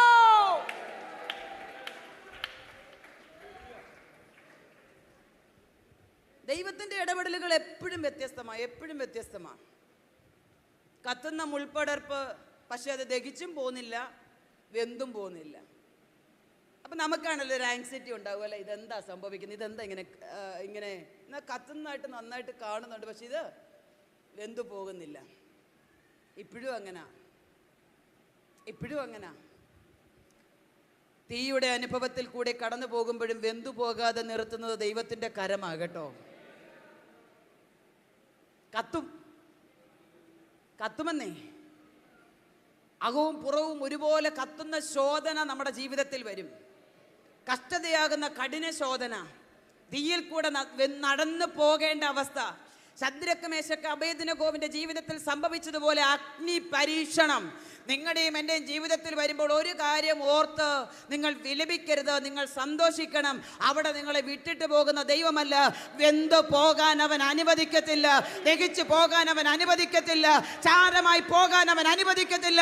സകല മനുഷ്യരും നീ ചാരമായി പോകുമെന്ന് പറയുമ്പോൾ എത്ര വലിയ കഠിന തീ പോലത്തെ ശോധനയുടെ നടുവിലും നിന്നെ ഉയർപ്പിക്കുന്ന ഒരു ദൈവമുണ്ടോ?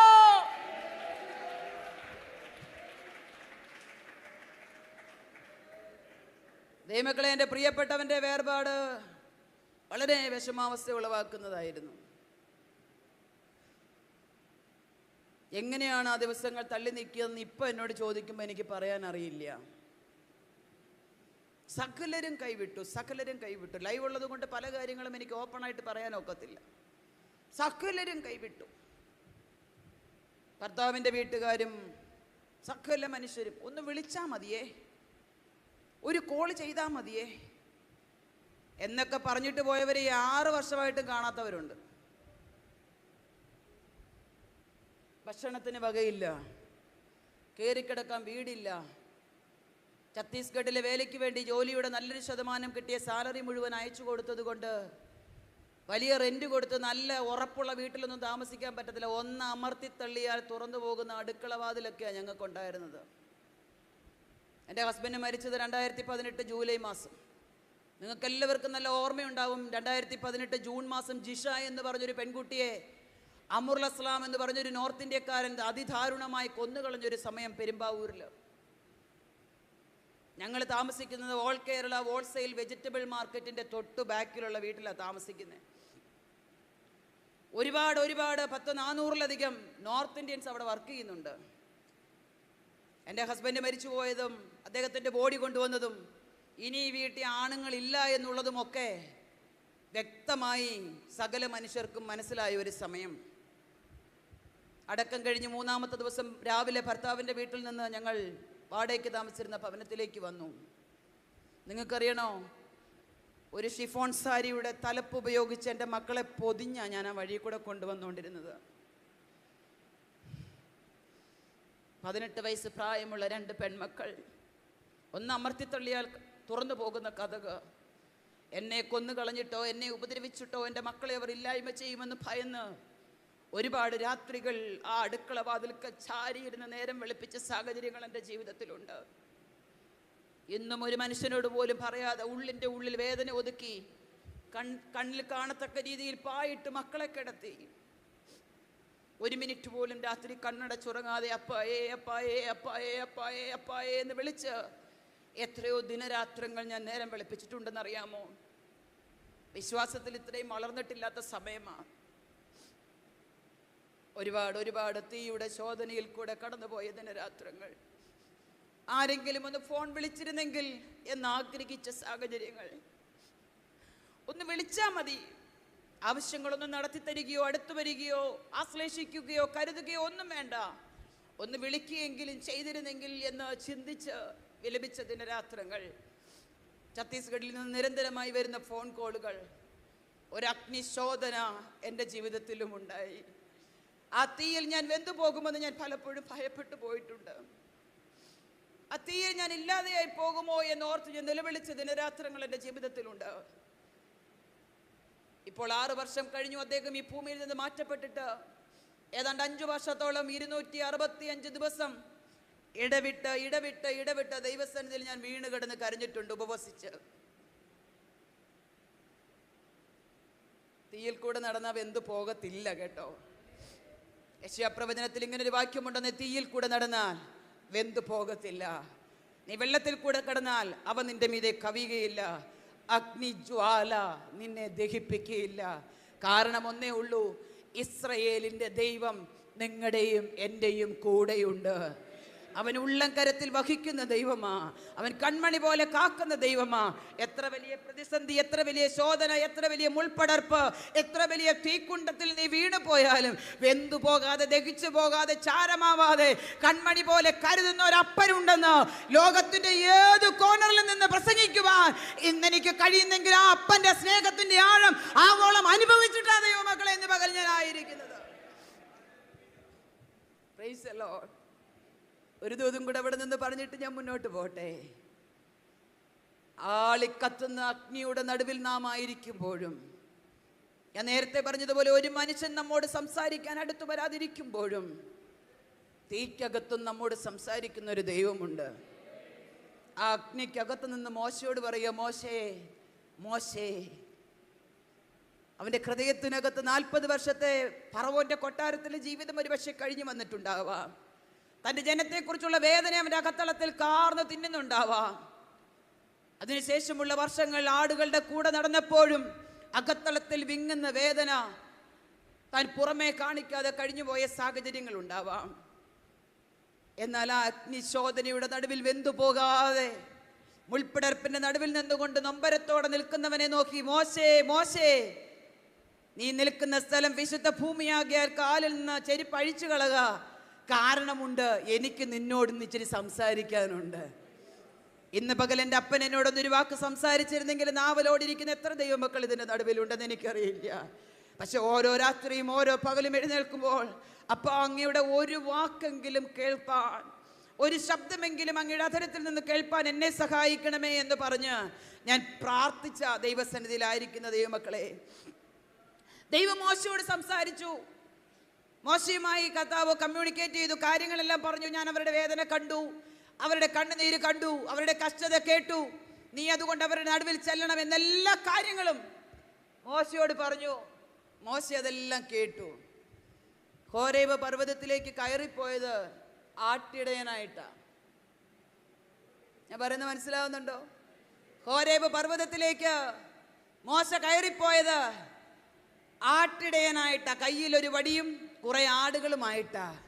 പക്ഷെ ഇറങ്ങി വന്നതോ ഒരു നേതാവായിട്ടാ, ഒരു ജനത്തിന്റെ നേതാവായിട്ടാ സ്വർഗം അവനെ താഴെ ഇറക്കിയത്. ഒരു കാര്യം ഞാൻ അവിടെ നിന്ന് പറയട്ടെ, നിന്റെ ജീവിതത്തിൽ ഒരു എൻകൗണ്ടർ സ്വർഗമായി നടന്നാൽ, നിന്റെ ജീവിതത്തിൽ എൻ്റെ ദൈവമായി ഒരു കൂടിക്കാഴ്ച നടന്നാൽ, ഒരു പ്രതീക്ഷിക്കാത്ത സമയത്തുള്ള ഒരു ദർശനം എൻ്റെ ദൈവമായിട്ട് നിന്റെ ജീവിതത്തിൽ നടന്നാൽ, നീ കയറിപ്പോയതുപോലെ ആയിരിക്കില്ല ഇറങ്ങി വരുന്നത്. നീ ഒരു വ്യത്യസ്തനായ വ്യക്തിയായി സ്വർഗം നിന്നെ പുറത്തെടുക്കും.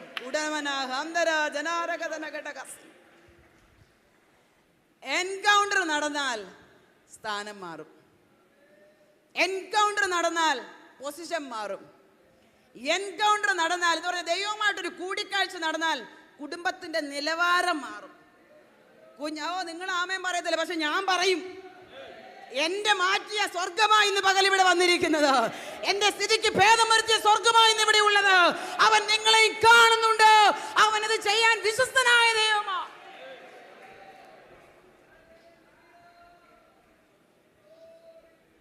ശമൂവേലിന്റെ അടുക്കൽ പോയി മടങ്ങി വന്ന ശൗലിന്റെ തലമേൽ അഭിഷേക തൈലം വീണപ്പോൾ അവിടെ ഒരു പദം വ്യത്യസ്തമായിട്ട് എഴുതിയിട്ടുണ്ട്. ശൗൽ ആൾ മാറിയവനെ പോലായിരുന്നു. എൻകൗണ്ടർ നടന്നാൽ ആള് മാറും. ദൈവവുമായിട്ടൊരു കൂടിക്കാഴ്ച ആരുടെയൊക്കെ ജീവിതത്തിൽ സംഭവിച്ചിട്ടുണ്ടോ അവരുടെയൊക്കെ സ്ഥിതിക്ക് മാറ്റം വന്നിട്ടുണ്ട്. അവരുടെയൊക്കെ ഷേപ്പിന് മാറ്റം വന്നിട്ടുണ്ട്. അവരുടെയൊക്കെ കുടുംബത്തിന് മാറ്റം വന്നിട്ടുണ്ട്.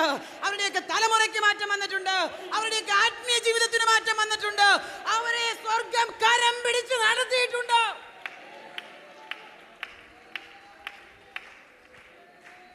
തികഞ്ഞ പ്രാഗൽഭ്യത്തോടെ ഇന്ന് പകൽ ഈ ദൈവസഭയിൽ നിന്ന് ഞാൻ എൻ്റെ പ്രാണപ്രിയനെ ഉയർത്തുന്നത്.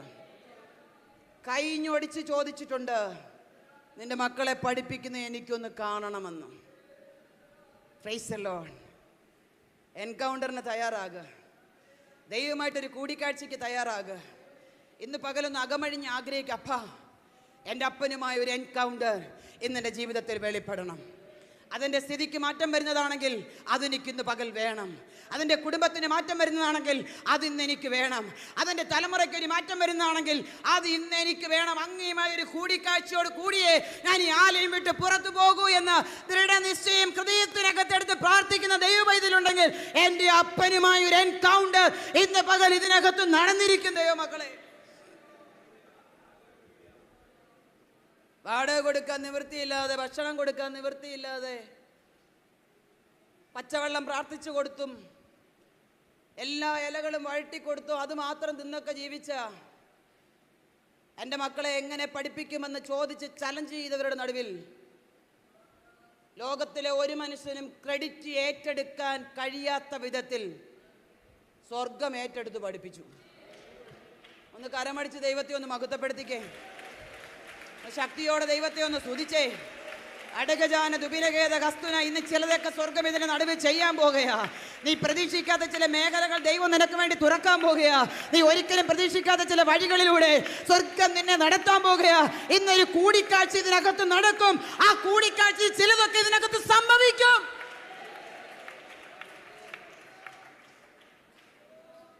എൻ്റെ സ്വർഗം എൻ്റെ മക്കളുടെ വിദ്യാഭ്യാസം ഏറ്റെടുത്തു. സാധാരണ സ്കൂൾ വിദ്യാഭ്യാസമോ പ്രീ ഡിഗ്രിയോ അങ്ങനൊന്നും അല്ല ദൈവമക്കളെ. കോടികൾ കയ്യിൽ വെച്ചിട്ട് പഠിപ്പിക്കാൻ പറ്റത്തില്ലാതെയും അഡ്മിഷൻ വകുപ്പില്ലാതെയും പഠിക്കാൻ പറ്റാതെയും പലരും പരാജയപ്പെട്ടു പോകുന്ന MBBS എന്ന് പറഞ്ഞ കോഴ്സ് ഒരാളെയല്ല, എൻ്റെ അപ്പൻ രണ്ടുപേരെയും പഠിപ്പിച്ചിറക്കി. നിങ്ങൾ സ്തുതിക്കത്തില്ല. എനിക്ക് പറ്റുമായിരുന്നു ഞാനിവിടെ കിടന്ന് ചാടിയാനെ. ലൈവ് പോകുന്നതുകൊണ്ട് ഒന്നും നടക്കത്തില്ല പലപ്പോഴും. Price the Lord. ഹല്ലേലൂയ. രണ്ടുപേരെ ഒരുപോലെ എൻ്റെ സ്വർഗം പഠിപ്പിച്ച് പുറത്തിറക്കി. അങ്ങനെ ദൈവമായിട്ട് കൂടിക്കാഴ്ചയ്ക്ക് തയ്യാറായ തലമുറയെക്കുറിച്ച് ഓർത്ത് ഭാരപ്പെടണ്ട കേട്ടോ. മാതാപിതാക്കൾ ദൈവമായിട്ടൊരു ബന്ധത്തിന് തയ്യാറാകുക. നിങ്ങളൊരു എൻകൗണ്ടറിന് തയ്യാറാകുക. സ്വപ്നം കാണാത്ത വഴി ദൈവം തുറക്കും. സ്വപ്നം കാണാത്ത വ്യക്തികളെ ദൈവം എഴുന്നേൽപ്പിക്കും. സ്വപ്നം കാണാത്ത രാജ്യത്ത് ദൈവം നിന്നെ വിടും. ഈ നാമനിമിത്തം ദൈവം നിന്നെ മാനിക്കും. ദൈവവുമായി ഒരു കൂടിക്കാഴ്ചയ്ക്ക് ആര് തയ്യാറാകുന്നു അവരുടെ ജീവിതത്തിൽ മാറ്റം സംഭവിച്ചിരിക്കും. ദാവീദ് ഒരിക്കൽ പറഞ്ഞു, ഞാൻ പലർക്കും ഒരു അത്ഭുതമാണ്. എൻകൗണ്ടർ നടന്നാൽ അങ്ങനെ ഭയങ്കര അത്ഭുതമാണ്. ഫറവോനെ പേടിച്ച് അവൻ കൊല്ലുമെന്ന് പേടിച്ച് മിസ്രൈം വിട്ട് ഓടി വന്നവനാ. എൻകൗണ്ടർ കഴിഞ്ഞപ്പോഴത്തേക്ക് ധൈര്യമായിട്ട് ചെന്നിട്ട് പറഞ്ഞത്, ഞാൻ 40 വർഷം ഇതിൻ്റെ സുഖലോലുപതയിൽ ജീവിച്ച, ഇവിടെ പഠിച്ച, ഇവിടെ നടന്നിട്ട് പോയവനാ. ഞാൻ വന്നിരിക്കുന്നത് മോശയുടെ നാമത്തിലല്ല, ഇസ്രായേലിൻ്റെ ദൈവമായ യഹോവയുടെ നാമത്തിലാണ്. ആള് മാറുമെന്ന് പറഞ്ഞില്ലായിരുന്നോ? ആള് മാറുമെന്ന് പറഞ്ഞില്ലായിരുന്നോ? എൻ്റെ ദൈവമക്കളെ, നിങ്ങൾ മിണ്ടണില്ല. എൻ്റെ ഭർത്താവ് മരിക്കുന്നതിന് മുമ്പ് ദൈവാത്മാവിലൊരു അഭിഷിക്തൻ എന്നോട് വന്ന് ദൂത് പറഞ്ഞു. ജോലി ചെയ്തുകൊണ്ടിരിക്കുക. കിട്ടുന്ന സമയത്തെല്ലാം ഞങ്ങൾ ട്രാക്റ്റ് കൊടുക്കാനും പരസ്യോഗത്തിനൊക്കെ പോകുന്നൊരു സ്വഭാവം അന്നും ഉണ്ട്, ഇന്നും ഉണ്ട്.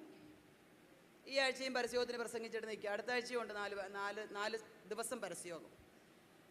ഇഷ്ടമാണ്. അതിൻ്റെ പിന്നിലും ഒരു ചരിത്രമുണ്ട്. ഒറ്റ സെക്കൻഡ് വെറുതെ കളയില്ല കേട്ടോ. ഒരു മനുഷ്യനോടെങ്കിലും, അടുത്തിരിക്കുന്ന ആളിനോടെങ്കിലും കർത്താവിനെക്കുറിച്ച് ഒരു ദിവസമെങ്കിലും പറയാൻ പറ്റിയില്ലെങ്കിൽ, ഒരാളോടെങ്കിലും പറയാൻ പറ്റിയില്ല, തീർന്നു നമ്മൾ. സുവിശേഷം അറിയിക്കുന്നില്ലെങ്കിൽ അയ്യോ. സ്തോത്രം. ഒരു ദേവദാസൻ വന്നിട്ട് എന്നോട് ദൂത് പറഞ്ഞു, അരമുറുക്കി നീ എഴുന്നേക്കണം. ഞാനെന്നൊരു അത്യാവശ്യം പാടാനൊക്കെ പോകുന്ന സമയമാണ്.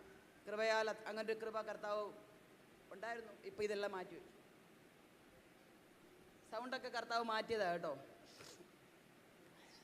കുഞ്ഞുങ്ങൾ രണ്ടുമായി ഞങ്ങൾ പാടാൻ പോകും. അന്നേരം കർത്താവിൻ്റെ ദാസൻ എന്നോട് പറഞ്ഞു, നീ ആള് മാറും. എൻ്റെ ഭർത്താവ് ജീവിച്ചിരിപ്പുണ്ട്. ഛത്തീസ്ഗഡിൽ കർത്താവിൻ്റെ വേലയോടുള്ള ബന്ധത്തിലാണ്. ഞാൻ ജോലി ചെയ്തുകൊണ്ടിരിക്കുകയാണ്. ഒരു ട്രാക്റ്റ് കൊടുക്കാൻ പോയി. ഒരു വീട്ടിൽ കയറി പ്രാർത്ഥിച്ചു കഴിഞ്ഞപ്പോഴത്തേക്ക് അതേ സമയത്ത് വേറൊരു ദേവദാസൻ അവിടെ വന്ന് എന്നോട് ദൂത് പറയാൻ കർത്താവ് കൊണ്ടുവന്നതുപോലെ ആ മനുഷ്യൻ എന്നോട് ദൂത് പറഞ്ഞു, അരമുറുക്കണം. പുരുഷനെ പോലെ അരമുറുക്കി എൻ്റെ നാമത്തെ ഉയർത്താൻ ഞാൻ നിന്നെ ഉപയോഗിക്കുമെന്ന് പറഞ്ഞു. 2015, 2014 സമയങ്ങളിലാണ്. ഒന്നും മനസ്സിലായില്ല കേട്ടോ. ഈ ട്രാക്റ്റ് കൊടുക്കലും പരസ്യയോഗവും മാത്രമല്ലേ ഉള്ളൂ നമുക്ക്. പപ്പ പ്രസംഗിക്കും. അതും ആദിവാസികളുടെ അവരിൽ ഒരുവനെ പോലെ ജീവിച്ച് കർത്താവിൻ്റെ വേല ചെയ്യുന്ന സമയമാണ്. 2018 ജൂൺ മാസം 27-ാം തീയതി ഞാൻ കുവൈറ്റിലായിരുന്ന സമയത്ത്, ഒരു ശുശ്രൂഷയോടുള്ള ബന്ധത്തിൽ അവിടെ പോയിരുന്ന സമയത്ത് 120 മൈൽ ടാക്സി വിളിച്ച് ഒരഭിഷിക്തൻ ഞാൻ താമസിക്കുന്ന വീടിൻ്റെ വാതുക്ക വന്നു. ആരും പറഞ്ഞിട്ടല്ല, പരിശുദ്ധാത്മാവ് വഴി കാണിച്ചു കൊടുത്ത് വന്നതാ. 2018 ജൂൺ 27, ഞാൻ ഡേറ്റ് ഒരിക്കലും മറക്കില്ല. എന്നിട്ട് എന്നോട് പറഞ്ഞു, ചില വർഷങ്ങൾക്ക് മുമ്പ് ദൈവദാസിയോട് പറഞ്ഞ ദൂത് ദൈവാത്മാവ് വീണ്ടും ആവർത്തിക്കുന്നു. നീ ഒരു പുരുഷനെ പോലെ അരമുറുക്കി ഇറങ്ങണം, ഒരു പുരുഷനെ പോലെ ശുശ്രൂഷിപ്പാൻ ഞാൻ നിന്നെ നിർത്തും എന്ന് പറഞ്ഞു. ആർത്തലച്ച് പടർന്നു പന്തലിക്കാമെന്ന് ആഗ്രഹിച്ചിരുന്ന ഒരു വൻവൃക്ഷം നിന്റെ കുടുംബത്തിൽ വേരോടെ വീണുപോകാൻ പോകുകയാണ്. നീ എത്ര ഉപവസിച്ചാലും പ്രാർത്ഥിച്ചാലും ആ വൃക്ഷം ഇനി നിൽക്കില്ല എന്നോട് പറഞ്ഞിട്ട് അദ്ദേഹം അപ്പം തന്നെ വീട്ടിൽ കയറി ഇരുന്ന് പോലുമില്ല, ഇറങ്ങി അങ്ങ് പോയി. ദൈവമക്കളെ, റിസൈൻ ചെയ്തു. 2014 റിസൈൻ ചെയ്ത് കർത്താവിൻ്റെ വേലയ്ക്ക് വേണ്ടി ചുമല് കൊടുക്കാൻ 4 വർഷം സ്വർഗത്തിലെ ദൈവം എന്നെ മുട്ടുമേ കോളേജിൽ ഇരുത്തി പഠിപ്പിച്ചു. ബൈബിൾ കോളേജിൽ പഠിച്ചിട്ടില്ല, മുട്ടുമേ കോളേജിൽ ഇരുത്തി പഠിപ്പിച്ചു. എങ്ങനെ ജീവിക്കണം, എങ്ങനെ ശുശ്രൂഷിക്കണം, എങ്ങനെ ഒറ്റയ്ക്ക് സഞ്ചരിക്കണം, എങ്ങനെ ഒറ്റയ്ക്ക് കർത്താവിനെ ഉയർത്തണം, പ്രതിസന്ധികളിൽ എങ്ങനെ ജീവിക്കണം, അപ്പനുമായിട്ട് എങ്ങനത്തെ ബന്ധത്തിലായിരിക്കണം, എങ്ങനെ പ്രാർത്ഥിക്കണം, അപ്പനുമായിട്ടുള്ള അഭേദ്യമായ ബന്ധം ജീവിതത്തിൽ എങ്ങനെ പുലർത്തണം, ഈ കാര്യങ്ങളെല്ലാം 2014 മുതൽ 2018 വരെ വ്യക്തമായി പഠിപ്പിച്ചിട്ടാണ് ഈ ദൂത് എന്നെ കൊണ്ട് എൻ്റെ അടുത്ത് വന്ന് പറയിപ്പിച്ചത്. പറഞ്ഞതിൻ്റെ 4ാമത്തെ ദിവസം അദ്ദേഹം ദൈവാത്മാവിൽ ദൂത് പറഞ്ഞതുപോലെ എൻ്റെ പ്രിയപ്പെട്ടവനെ ഭൂമിയിൽ നിന്ന് മാറ്റപ്പെട്ടു. അതിനുശേഷമാ പൂർണ്ണമായും കർത്താവിൻ്റെ മഹത്വമുള്ള വേലയ്ക്ക് പ്രസംഗം അല്ലെങ്കിൽ കർത്താവിനെ ഉയർത്തുക എന്നൊരു ശുശ്രൂഷയിലേക്ക് ഞാൻ ഇറങ്ങി പുറപ്പെട്ടത്. ഞാൻ പറഞ്ഞു വന്നതിൻ്റെ സാരം ഇത്രയേ ഉള്ളൂ.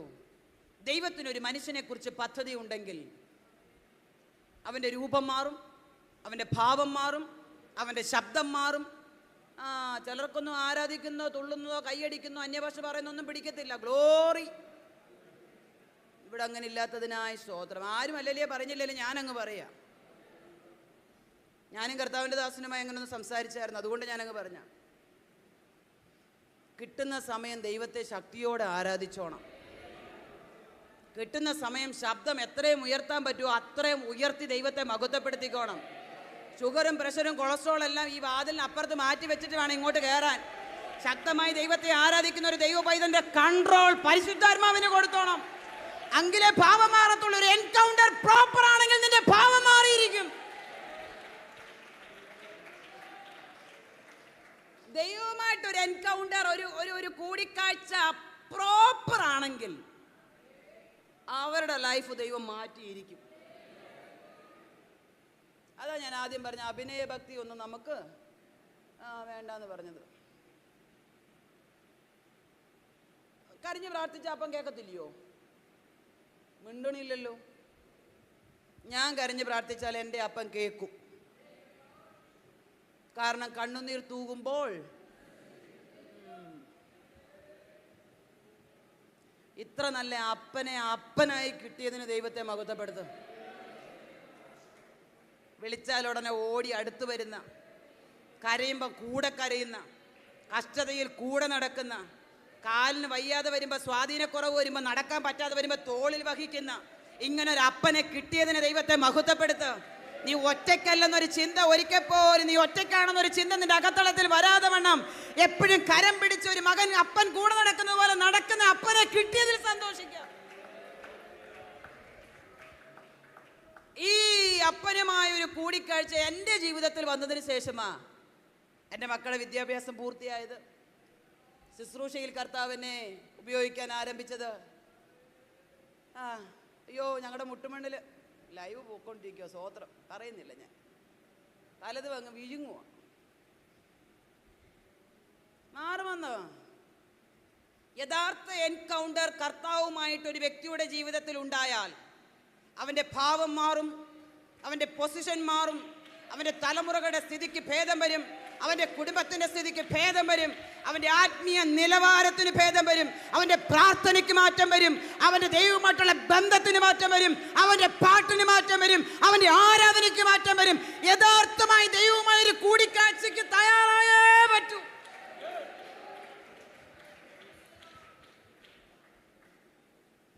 ദൈവവുമായൊരു കൂടിക്കാഴ്ച ഒരു മനുഷ്യന്റെ ജീവിതത്തിൽ വന്നാൽ അവൻ മൊത്തത്തിൽ മാറും കേട്ടോ. മാറണം. യഥാർത്ഥ കൂടിക്കാഴ്ചയുടെ അടയാളം അതാ, മാറിയിരിക്കും നമ്മൾ. അതുവരെ സംസാരിച്ച ടോക്കിംഗ് സ്റ്റൈൽ ആയിരിക്കത്തില്ല പിന്നെ സംസാരിക്കുമ്പം. അതുവരെ ആരാധിച്ച ആരാധന ആയിരിക്കത്തില്ല പിന്നെ ആരാധിക്കുമ്പം. അതുവരെ നടന്ന സ്റ്റൈലായിരിക്കത്തില്ല പിന്നെ നടക്കുമ്പം. കാരണം ദൈവവുമായിട്ടൊരു അഭേദ്യമായ ബന്ധം ഒരു മനുഷ്യന്റെ ജീവിതത്തിൽ വന്നാൽ പിന്നെ അവനെ എക്സ്പ്രസ് ചെയ്യുന്നവനായിരിക്കത്തില്ല, അവൻ ദൈവത്തെ എക്സ്പ്രസ് ചെയ്യുന്നവനായിരിക്കും. അവൻ പിന്നെ അവനെ ഉയർത്തുന്നവനായിരിക്കത്തില്ല, അവൻ ദൈവത്തെ ഉയർത്തുന്നവനായി മാറും. പിന്നെ അവനെ അല്ല പ്രസന്റ് ചെയ്യുന്നത്, അവനിൽ വ്യാപരിക്കുന്ന ആത്മസാന്നിധ്യം.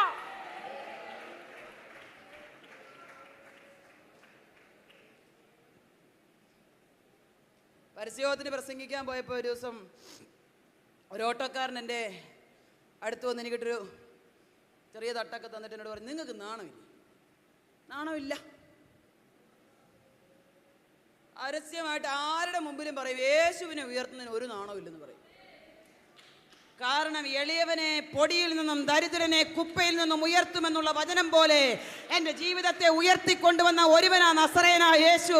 അവനെ ഉയർത്തിയാൽ അവൻ എന്നെ ഉയർത്തുമെന്ന് എനിക്ക് നന്നായിട്ടറിയാം. അവനെ എവിടെയും ഞാൻ ഉയർത്തും. എന്നിട്ട് എന്നോട് പറഞ്ഞ 2-3 കാര്യങ്ങൾ. നിങ്ങളെ കണ്ടാൽ വലിയ കുഴപ്പമില്ല, അത്യാവശ്യം നല്ല കുടുംബത്തിലാണെന്നാ തോന്നുന്നേ, അത്യാവശ്യം വിദ്യാഭ്യാസവും നിങ്ങൾക്കുണ്ട്, നിങ്ങൾക്ക് വേറെ ഒരു പണിയില്ലേ. നമ്മളാണെങ്കിൽ അപ്പോഴേ വെടിക്കെട്ട് തീർന്നു നമ്മുടെ പരിപാടി. ഞാൻ പറഞ്ഞു, സഹോദരാ, ഈ യേശുവിനെ നിങ്ങളൊന്ന് അറിഞ്ഞാൽ മതി, പിന്നെ നിങ്ങൾ എന്നെക്കാട്ടിലും സ്പീഡിൽ ഓടുമെന്ന് പറഞ്ഞു. എന്നെക്കാട്ടിലും സ്പീഡിൽ യഥാർത്ഥമായിട്ട് കർത്താവിനെ അറിഞ്ഞു കഴിഞ്ഞാൽ, ദൈവമക്കളെ, ഞാൻ ഹൃദയത്തിൻ്റെ ആഴത്തിൽ നിന്ന് പരമാർത്ഥമായിട്ടാണ് ശുശ്രൂഷിക്കുന്നത് കേട്ടോ. ഞാൻ വളരെ നിഷ്കളങ്കതയോടെ നിങ്ങളോട് പറയുകയാണ്, എൻ്റെ പ്രാണപ്രിയനെ യഥാർത്ഥമായി കണ്ടുമുട്ടിയവരാരും പിന്നെ താന്താങ്ങൾക്കുള്ളവരല്ല. പിന്നെ നമ്മളെ അല്ല പ്രസന്റ് ചെയ്യുന്നത്, നമ്മിൽ വസിക്കുന്ന ആത്മാവിനെയോ. പിന്നെ നമ്മളെയല്ല കാണിക്കുന്നത് നമ്മുടെ കരം പിടിച്ച് നടത്തുന്ന അപ്പനെയാ. പിന്നെ നമ്മളെയല്ല കാണിക്കുന്നത്, എക്സ്പ്രസ് ചെയ്യുന്നത്. അങ്ങനെ വല്ലയിടത്തും കാണിക്കുന്നുണ്ടെങ്കിൽ ഓർത്താൽ മതി, യഥാർത്ഥ എൻകൗണ്ടർ നടന്നിട്ടില്ലെന്ന്. അങ്ങനൊക്കെ നിങ്ങൾ ചെന്ന് പറയുമെന്ന് ചെയ്തേക്കില്ല കേട്ടോ. നിങ്ങൾ യഥാർത്ഥ പരിശുദ്ധാത്മാവിലല്ല വസിക്കുന്നതെന്നൊന്നും ഞാൻ ആരോടും പറഞ്ഞേക്കരുത്. നിങ്ങൾ അവർക്ക് വേണ്ടി പ്രാർത്ഥിച്ചാൽ മതി സൈലൻ്റായിട്ട്. യഥാർത്ഥമായി നമ്മുടെ സ്വിച്ച്, നമ്മുടെ മെയിൻ സ്വിച്ച്, ഞാൻ അങ്ങനെ വിശ്വസിക്കുന്നു.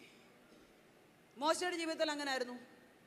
ദൈവവുമായൊരു കൂടിക്കാഴ്ച അദ്ദേഹത്തിൻ്റെ ജീവിതത്തിൽ വന്നു കഴിഞ്ഞപ്പം അദ്ദേഹം ആരുടെ കൺട്രോളിലായി? പിന്നെ സ്വയം ഇഷ്ടപ്രകാരം എന്തെങ്കിലും ചെയ്തോ? അതാ, ദൈവവുമായിട്ടൊരു യഥാർത്ഥ എൻകൗണ്ടർ നമ്മുടെ ജീവിതത്തിൽ വന്നു കഴിഞ്ഞാൽ പിന്നെ നമ്മളെ കൺട്രോൾ ചെയ്യുന്നത് പരിശുദ്ധാത്മാവായിരിക്കും.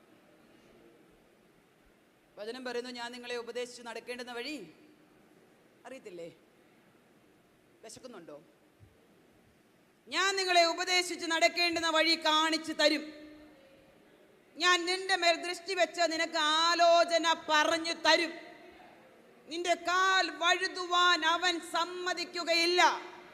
നിന്റെ കാൽ കല്ലിൽ തട്ടി പോകാതിരിക്കേണ്ടതിന് അവൻ നിന്നെ കൈകളിൽ വഹിച്ചു കൊള്ളും.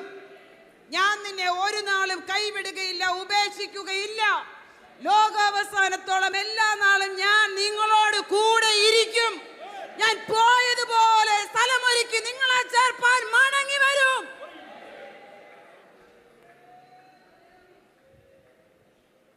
കൺട്രോളറായിട്ട് കർത്താവിനെ സെലക്ട് ചെയ്താൽ മതി. പിള്ളേരെ എവിടെ കെട്ടിക്കണം, പിള്ളേരെ ഏത് കോഴ്സിന് വിടണം, പിള്ളേരുടെ അടുത്ത വിദ്യാഭ്യാസം എന്താകണം, എങ്ങനെയായിരിക്കണം, 1000 കൂട്ടം ആകുലതകളാണ് നമ്മുടെ ഹൃദയത്തിനകത്തുള്ളത്. എന്തുകൊണ്ടാണെന്നറിയോ? കണങ്ങല്ലേ? ഫുൾ കൺട്രോൾ അപ്പന് കൊടുക്കാത്തതുകൊണ്ടാണ്.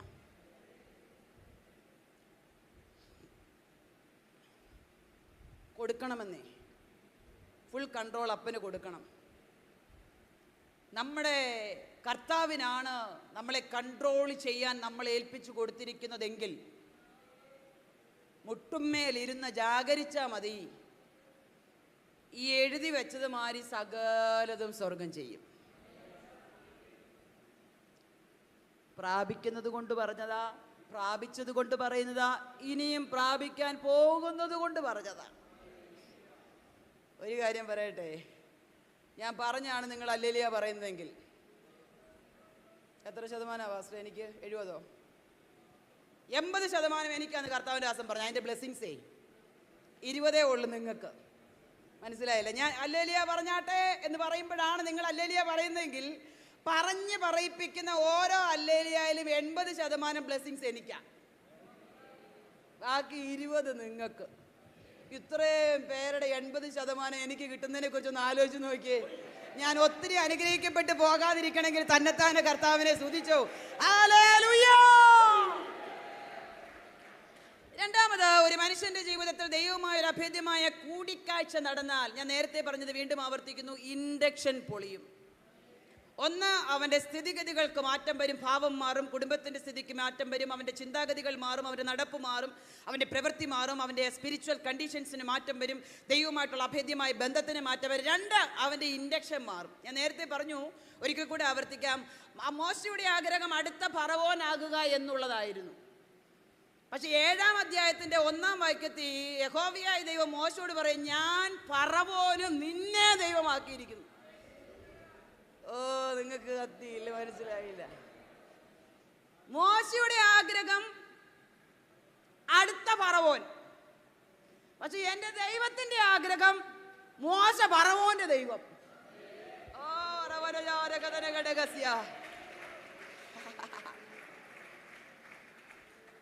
നിങ്ങളിത് ആത്മാവിൽ അക്സെപ്റ്റ് ചെയ്യാത്തതിൽ എനിക്ക് ഇത്തിരി സങ്കടമുണ്ട്. പക്ഷെ ഞാൻ മുഴുവനും വാങ്ങിച്ചോണ്ടേ പോകത്തുള്ളൂ. Price the Lord. നമ്മുടെ ഉദ്ദേശങ്ങളെല്ലാം ദൈവം അങ്ങ് പൊളിക്കും. ദൈവത്തിന്റെ ഉദ്ദേശം നമ്മുടെ മേലെ സ്വർഗം അങ്ങ് തരും. പക്ഷെ അത് ഏറ്റവും മേത്തരമായിരിക്കും. ഇന്ന് പകലത് ആത്മാവിൽ കാണുന്ന ദൈവമക്കൾ, ഒരിക്കലെങ്കിലും ആത്മാവിൽ അനുഭവിച്ചിട്ടുള്ള ദൈവമക്കൾ, എൻ്റെ ദൈവത്തെ ഒന്ന് മഹത്വപ്പെടുത്തുവാൻ തയ്യാറാകാമോ? അന്യഭാഷയിൽ ദൈവത്തെ ഒന്ന് സ്തുതിക്കുവാൻ തയ്യാറാകാമോ? ഇത്രത്തോളം കൊണ്ടുവന്ന പ്രാണപ്രിയന്റെ സ്നേഹത്തെ ഒന്ന് ആത്മാവിൽ ചലിച്ച് ദൈവത്തെ മഹത്വപ്പെടുത്തുവാൻ.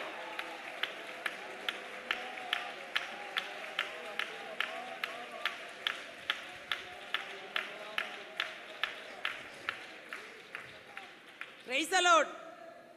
മൂന്നാമതായി, ദൈവവുമായ ഒരു അഭേദ്യമായ കൂടിക്കാഴ്ച നടന്നാൽ സ്വഭാവം മാറും. സ്വഭാവം പിണങ്ങല്ലേ കേട്ടോ. ഞാൻ തിരുവചനത്തിൽ നിന്ന് ഒരാളെ കാണിക്കാമല്ലോ. ഇവിടുത്തെ ആരെങ്കിലൊക്കെ എന്നെങ്കിലൊക്കെ പറയുമ്പോഴല്ലേ സങ്കടം വരും. തിരുവചനത്തിൽ നിന്ന് ഒരാളെ കാണിക്കാം.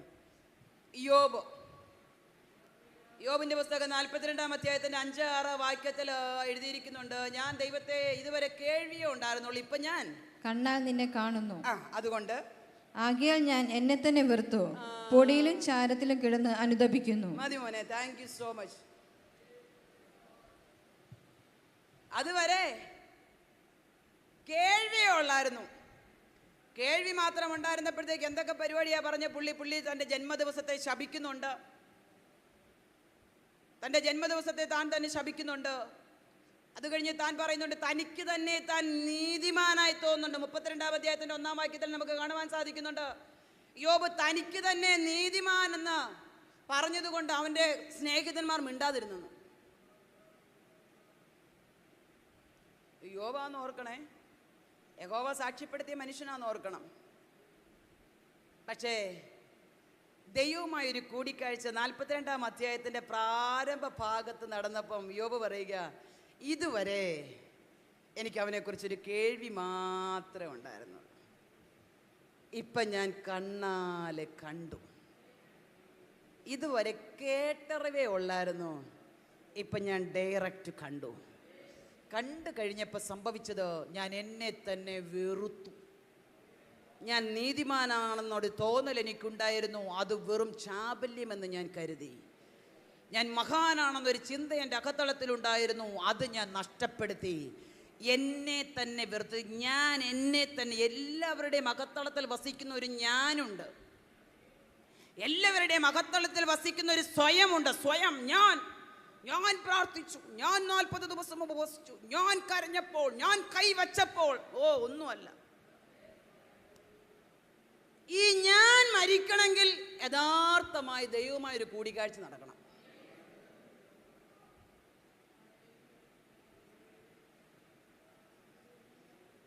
ഞാൻ മരിക്കട്ടെന്നോ മാറിൽ ചാരിക്കിടന്നവൻ പറയുക, ഞാനോ കുറയണം, യേശു എന്നിൽ വളരണം. ഇന്ന് പകൽ എന്നിലെ ഞാൻ എവിടെയൊക്കെയോ ഉയർന്നു വന്നിട്ടുണ്ടെങ്കിൽ അതിനെ കൊല്ലാൻ ഞാൻ തയ്യാറാണെന്നും അതിനെ ത്യജിക്കാൻ ഞാൻ തയ്യാറാണെന്നും ക്രിസ്തുവിൻ്റെ ഭാവം തന്നെ മുഴുവനുമായി എൻ്റെ മൺകൂടാരത്തിൽ വ്യാപരിക്കേണ്ടതിന് ഞാൻ എന്നെ തന്നെ ഏൽപ്പിക്കുന്നു എന്നും ഹൃദയംഗമായി സമർപ്പിക്കാൻ പറ്റുന്ന എത്ര പേര് ഇന്ന് പകൽക്കാലം ഇതിന് നടുവിലിരിപ്പുണ്ട്. അവരുമായിട്ടാണ് ദൈവത്തിനൊരു എൻകൗണ്ടർ എന്നുള്ളത്, അവരുമായിട്ടാണ് ദൈവത്തിന് ചിലത് സംസാരിക്കാനുള്ളത്, അവരോടാ ദൈവത്തിന് ഇന്ന് പകൽ ചിലത് സംസാരിക്കാനുള്ളത്. പ്രിയമുള്ളവരെ, ഞാൻ എന്തൊക്കെയോ ആണെന്നൊരു ഭാവമാണ് നമ്മുടെയൊക്കെ അകത്തളത്തെ ഭരിക്കുന്നതെങ്കിൽ യഥാർത്ഥമായി ദൈവവുമായി ഒരു എൻകൗണ്ടർ ഒരിക്കലും നമ്മുടെ ജീവിതത്തിൽ നടക്കത്തില്ല. ദൈവവുമായി ഒരു എൻകൗണ്ടർ നമ്മുടെ ജീവിതത്തിൽ നടന്നിട്ടുണ്ടെങ്കിൽ, നടക്കണമെങ്കിൽ, ഞാൻ ഒന്നുമില്ലപ്പാ, ഞാൻ ഏതുമില്ല, അങ്ങയുടെ കൃപയാ എന്നെ ഇവിടം വരെ കൊണ്ടുവന്നതെന്ന് പറയാൻ തയ്യാറാകണം. ഈ ദൈവവുമായ ഒരു അഭേദ്യമായ ബന്ധത്തിൽ വന്ന പൗലോസ് പറയുന്നുണ്ട്, ഈ സ്നേഹത്തിൽ നിന്ന് എന്നെ വേർപിരിക്കാൻ ഒരു ശക്തിക്കും കഴിയത്തില്ല.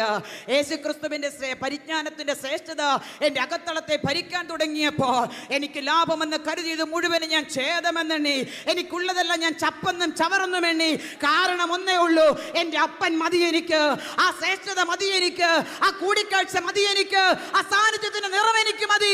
ഇന്ന് പകലത് ആഗ്രഹിക്കുന്ന ദൈവമക്കൾ ദൈവത്തെ ഒന്ന് സ്തുതിക്കാൻ തയ്യാറായി നിങ്ങളുമായിട്ടാണ് എന്റെ ദൈവത്തിന് കാര്യമുള്ളത്.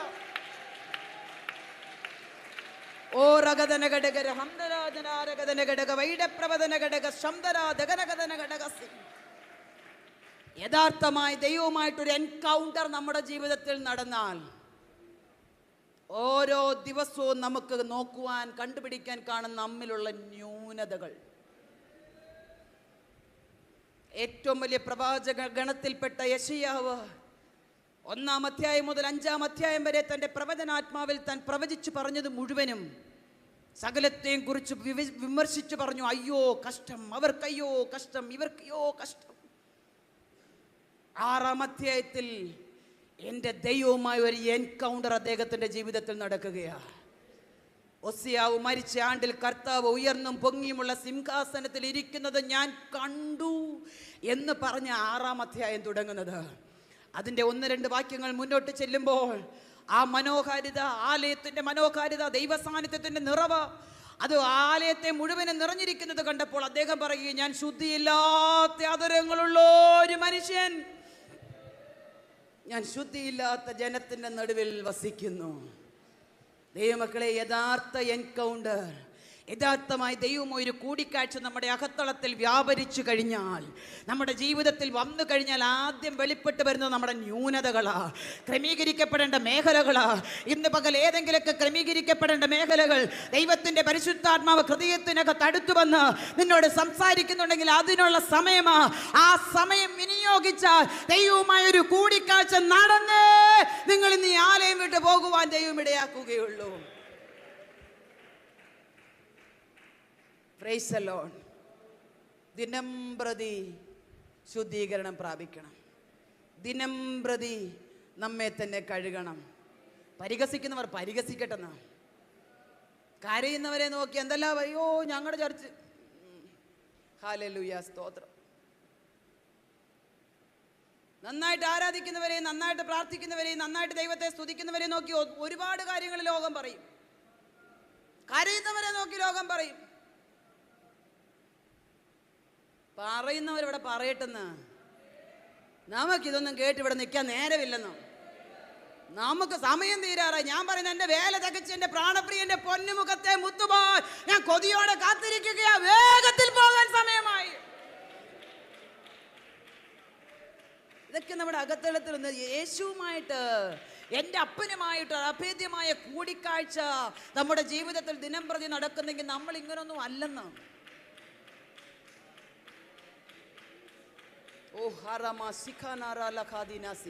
ഇതിനകത്ത് നിറഞ്ഞു നിൽക്കുന്ന ദൈവ സാന്നിധ്യം ഞാൻ ആത്മാവിൽ അനുഭവിക്കുന്നുണ്ട് കേട്ടോ.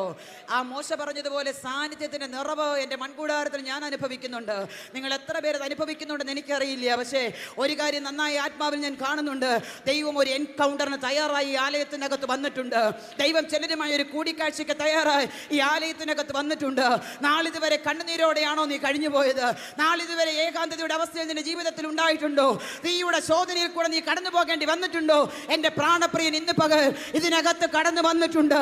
നിന്റെ അടുക്കൽ എൻ്റെ പ്രാണപ്രിയൻ നിൽക്കുന്നുണ്ട്. അവനുമായി ഒരു കൂടിക്കാഴ്ചയ്ക്ക് തയ്യാറായാൽ, അവനുമായി ഒരു അഭേദ്യമായ ബന്ധത്തിന് തയ്യാറായാൽ, ആ ബന്ധം ശക്തിയോടെ ഊർജ്ജത്തോടെ മുന്നോട്ട് കൊണ്ടുപോകുവാൻ, നിന്നെ കൈകളിൽ പിടിച്ചു നടത്തുവാൻ കരുത്തനായ ഒരു ദൈവ സാന്നിധ്യം ഇതിന്റെ നടുവിൽ വ്യാപരിക്കുന്നുണ്ട്. പ്രിയമുള്ളവരെ,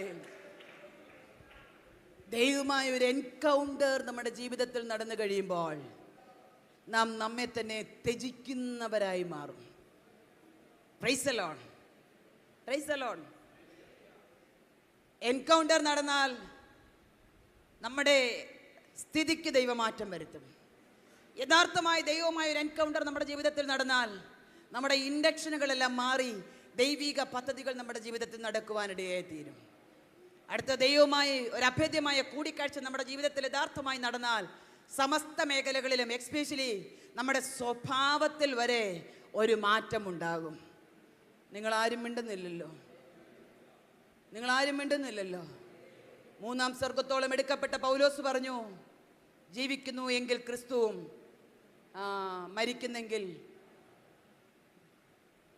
എന്ന് പറഞ്ഞാൽ ഞാൻ ജീവിച്ചിരുന്നാലും മരിച്ചാലും പുകഴാൻ, പ്രശംസിപ്പാൻ, അഭിമാനപൂർവ്വം ഉയർത്തിക്കാണിപ്പാൻ 1000 കാര്യങ്ങളുള്ള അപ്പോസ്തലനായ പൗലോസ് 3-ാം സ്വർഗത്തോളം എടുക്കപ്പെട്ടവൻ പറയോ, എനിക്കോ നമ്മുടെ കർത്താവായ യേശു ക്രിസ്തുവിന്റെ ക്രൂശിലല്ലാതെ പ്രശംസിപ്പാൻ ഇടവരരുത്.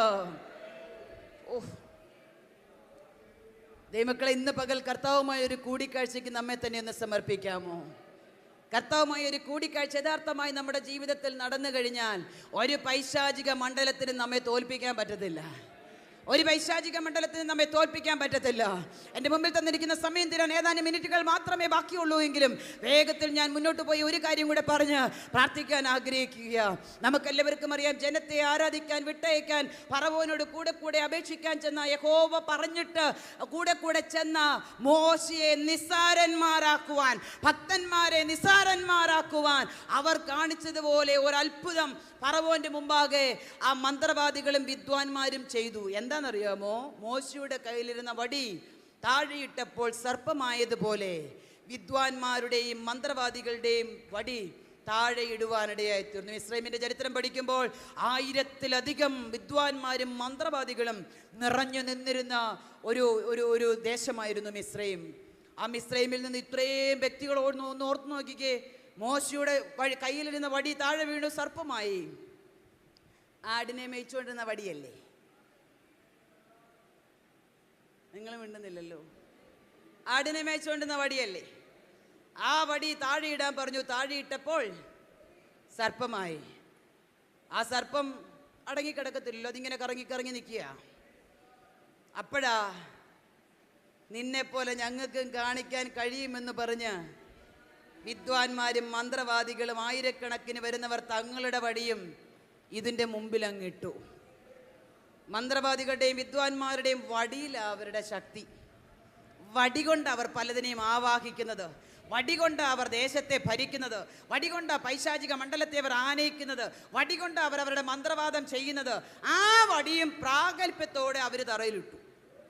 അതും സർപ്പമായി തീർന്നു. ദൈവവുമായിട്ട് കൂടിക്കാഴ്ച നടത്തിയവൻ്റെ വടി ദൈവം പറഞ്ഞിട്ട് താഴെയിട്ടപ്പം എൻകൗണ്ടർ, ദൈവവുമായിട്ട് അഭേദ്യമായ സാന്നിധ്യത്തിനകത്ത് നിൽക്കുന്നവൻ ഇട്ട വടി കണ്ടോണ്ട് ബാക്കിയുള്ളവരും വടിയിട്ടു. 1 സെക്കൻഡേ വേണ്ടി വന്നുള്ളൂ. ദൈവവുമായി അഭേദ്യമായ ബന്ധത്തിലിരുന്നവൻ്റെ വടി ബാക്കി സകല വടികളെയും വിഴുങ്ങിക്കളഞ്ഞു. സകല വടികളെയും വിഴുങ്ങിക്കളഞ്ഞു. ചരിത്രം നിങ്ങൾക്ക് നന്നായിട്ട് അറിയാമായിരിക്കാം. പക്ഷെ ഞാൻ അവിടെ നിന്നും കൊണ്ട് ദൂത് പറയുക, ആ വടി, ആ മോശയുടെ കയ്യിലിരുന്ന വടി സർപ്പമായി തീർന്നത് ബാക്കി വിദ്വാൻമാരുടെയും മന്ത്രവാദികളുടെയും വടികളെ മുഴുവനും വിഴുങ്ങിക്കളഞ്ഞപ്പോൾ മിസ്രൈമിന്റെ പൈശാചിക മണ്ഡലത്തെ മുഴുവനും എൻകൗണ്ടർ പ്രാപിച്ചവന്റെ വടിക്കകത്ത്, ആ ദൈവവുമായി കൂടിക്കാഴ്ച നടത്തിയവന്റെ വടിക്കകത്ത്, ആ ദൈവാത്മാവിൽ അവരത് വിഴുങ്ങിക്കളയുവാനിടയായി തീർന്നു.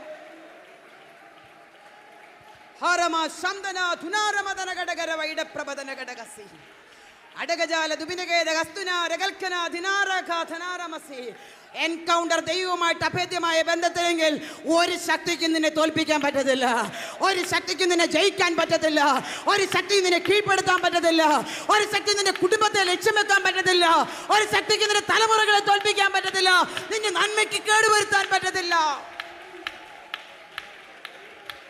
Horamanara kasikavala shamderi kadana adagajala dubinageda gastuna riba masike adage remelo hamdare duna ragadana gadagasi amda ragal kanaga gadana gadaga ide majara gadana gadagasyara mama.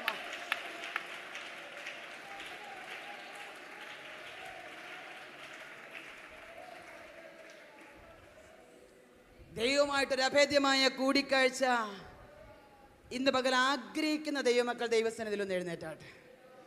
എനിക്കെൻ്റെ ദൈവമായിട്ടൊരു കൂടിക്കാഴ്ച വേണം. എനിക്കെൻ്റെ ദൈവമായിട്ടൊരു അഭേദ്യമായ എൻകൗണ്ടർ നാളിതുവരെ ആത്മീയ ജീവിതത്തിൽ പ്രാപിച്ചതല്ല. ഒരു വ്യത്യസ്തമായ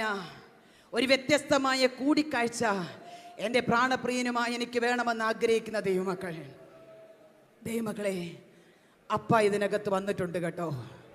അപ്പ ഇതിനകത്ത് വന്നിട്ടുണ്ട്. അവൻ നിന്നെ വന്നതുപോലെ വെറുതെ വിടുന്ന ദൈവമല്ല. ദൈവവുമായിട്ടൊരു അഭേദ്യമായ കൂടിക്കാഴ്ച എൻകൗണ്ടർ നടന്ന പത്രോസിനോട് കർത്താവ് പറഞ്ഞു, പാമ്പുകളെയും തേളുകളെയും ശത്രുവിൻ്റെ സകല ബലത്തെയും ചവിട്ടുവാനുള്ള അധികാരം ഞാൻ നിനക്ക് തരികയാ. ഇന്ന് പകലത് ആത്മാവിൽ അനുഭവിക്കുന്ന ദൈവമക്കൾ ഇവിടെ ഇരിപ്പുണ്ടോ? നീ ഒരു സാധാരണക്കാരനായിട്ട് മടങ്ങി പോകുകയില്ല, ഒരു സാധാരണക്കാരിയായിട്ട് നീ ആലയം വിട്ട് പോകത്തില്ല. ദൈവവുമായിട്ടൊരു അഭേദ്യമായ ബന്ധത്തിലാണ് നീ തുടരുന്നതെങ്കിൽ, ദൈവവുമായിട്ടൊരു അഭേദ്യമായ ബന്ധം, ഒരു കൂടിക്കാഴ്ചയ്ക്ക് നീ ഇന്ന് പകൽക്കാലം തയ്യാറാകുമെങ്കിൽ, നീ എന്നെ ആളുമാറിയവനെ പോലെ പുറത്തുവിടുന്ന ഒരു ദൈവത്തിന്റെ സാന്നിധ്യമുണ്ട്. ഇന്ന് പകൽക്കാലമായി എൻകൗണ്ടർ സംഭവിക്കട്ടെ. പൈശാചിക മണ്ഡലങ്ങളെ മുഷ്ടിക്കുള്ളിൽ ഒതുക്കുന്ന അഭിഷേകം ഇന്ന് പകൽക്കാലം പ്രാപിക്കുവാൻ തന്റെ ഇടമുള്ള ദൈവമക്കൾ, ഹല്ലേലൂയ. ദൈവമക്കളെ, സകല വിദ്വാൻമാരുടെയും മന്ത്രവാദികളുടെയും ശക്തി മോശയുടെ കയ്യിലിരുന്ന വടി വിഴുങ്ങിക്കളഞ്ഞു എന്നുള്ളതിന്റെ തെളിവാ 8-ാം അധ്യായത്തിന്റെ 18-ാം വാക്യത്തിൽ വരുമ്പോൾ, മോശ വടി ഭൂമിയിലടിച്ച് പൊടി പൊങ്ങി പേനുണ്ടായി. 18-ാം വാക്യത്തിൽ എഴുതിയിട്ടുണ്ട്, ഈ മന്ത്രവാദികളും വിദ്വാൻമാരും അങ്ങനെ തന്നെ ചെയ്യാൻ നോക്കി, അവർക്ക് കഴിഞ്ഞില്ല താനും. എൻകൗണ്ടർ നടന്നാൽ നീ ഒരു വ്യത്യസ്തനാ. എൻകൗണ്ടർ നടന്നാൽ നീ ഒരു വ്യത്യസ്തയാ. ആത്മാവിൽ ചലിക്കാൻ നീ തീരുമാനിച്ചാൽ നിന്റെ ജീവിതം വ്യത്യസ്തമാകും. ആത്മാവിൽ ചലിക്കാൻ തീരുമാനിച്ചാൽ നിന്റെ കൈച്ചുവട്ടിൽ, നിന്റെ കാൽച്ചുവട്ടിൽ അന്ധകാര മണ്ഡലങ്ങൾ മുട്ടുകുത്തുമെന്ന്. പൈശാചിക മണ്ഡലങ്ങളെ തകർക്കുവാൻ ഒരു അഭിഷേകമാണ് ദൈവവുമായിട്ടൊരു കൂടിക്കാഴ്ച നടക്കുന്ന വ്യക്തികളുടെ ജീവിതത്തിൽ സംഭവിക്കാൻ പോകുന്നത്. ഇന്ന് പകൽ ആ മണ്ഡലം ഇതിന്റെ നടുവിലൊന്ന് വ്യാപരിക്കട്ടെ. ദൈവാത്മാവുമായി ഒരു കൂടിക്കാഴ്ച ഇന്ന് പകൽ സംഭവിക്കട്ടെ. ഓരാമാന ശംദന ജഗന രഗദന ഗടക ശംദന അടഗജാല ദുബിനഗേദ ഗസ്തുന രഗൽഖദര ഗടഗസ്യാര. വലതുകരം നെഞ്ചോട് ചേർത്ത് വെച്ച് നിറകണ്ണുകളോടെ സ്വർഗത്തോടൊന്ന് സംസാരിക്കാമോ? അപ്പ ഇതുവരെയുള്ള പോലെയല്ല എൻ്റെ ആത്മീയ ജീവിതം. ഇന്നെനിക്കൊരു കൂടിക്കാഴ്ച അങ്ങയുമായിട്ട് വേണം. എനിക്ക് അങ്ങയുമായ ഒരു അഭേദ്യമായ കൂടിക്കാഴ്ച വേണം. പലപ്പോഴും ഞാൻ തകർന്നു പോയിട്ടുണ്ട്. ഞാൻ തീയിൽ കൂടി കടക്കേണ്ടി വന്നിട്ടുണ്ട്. ആരും എന്നെ ആശ്വസിപ്പിക്കുവാനുണ്ടായിരുന്നില്ല. അവിടെയും നിന്റെ മധുരസ്വരം എൻ്റെ അകത്തളത്തെ ഭരിക്കുവാനിടയായി തീർന്നു. ഈ പകലപ്പ അങ്ങന്റെ കൂടെയുണ്ടെങ്കിൽ സകലതും കഴിയുമെന്ന് ഞാൻ കേൾക്കുവാനിടയായല്ലോ. അങ്ങന്റെ കൂടെയുണ്ടെങ്കിൽ പൈശാചിക മണ്ഡലങ്ങളെ ജയിക്കുവാൻ ഒരു അധികാരം എൻ്റെ മേൽ പകരപ്പെടുമെന്ന് ഞാൻ കേൾക്കുവാനിടയായി തീർന്നല്ലോ. ഒരു കൂടിക്കാഴ്ച എൻ്റെ അപ്പായെ എനിക്ക് അങ്ങയുമായിട്ടൊന്ന് വേണം. എൻ്റെ ജീവിതം ഒന്ന് മാറുവാൻ, എൻ്റെ ആത്മീയ ജീവിതത്തിനൊന്ന് മാറ്റം വരുവാൻ, എൻ്റെ സ്പിരിച്വൽ മോഡിലേക്ക് ഞാനൊന്ന് കയറി ചെല്ലുവാൻ, എൻ്റെ അപ്പൻ ആഗ്രഹിക്കുന്ന ഒരു നിലവാരത്തിലേക്ക് എൻ്റെ ജീവിതത്തെ ഒന്ന് പടുത്തുയർത്തുവാൻ, നിത്യത വരെയും വീറോടെ അങ്ങേക്ക് വേണ്ടി ഓടുവാൻ ഒരു വിശേഷ കൃപ ഈ പകൽ എൻ്റെ മേൽ പകരണമേ. ഒരു കൂടിക്കാഴ്ചയ്ക്ക് ഞാൻ തയ്യാറാണപ്പാ. എൻ്റെ അടുക്കൽ ഒന്ന് വരണമെന്ന് ഹൃദയംഗമായി എത്ര പേര് ഇത് പകൽക്കാലം പ്രാർത്ഥിക്കും. ഓ രാമാസിക്കാനാരാലഗദനഗഡഗസി അണ്ടനാജനാരഗദനഗഡഗശൈഡപ്രബദനഗഡഗസ്യാനമാ. അപ്പായേ അപ്പായേ അപ്പായേ, അവസാനത്തെ 40 വർഷം അങ്ങേ മുഖാമുഖമായി കണ്ട മോശ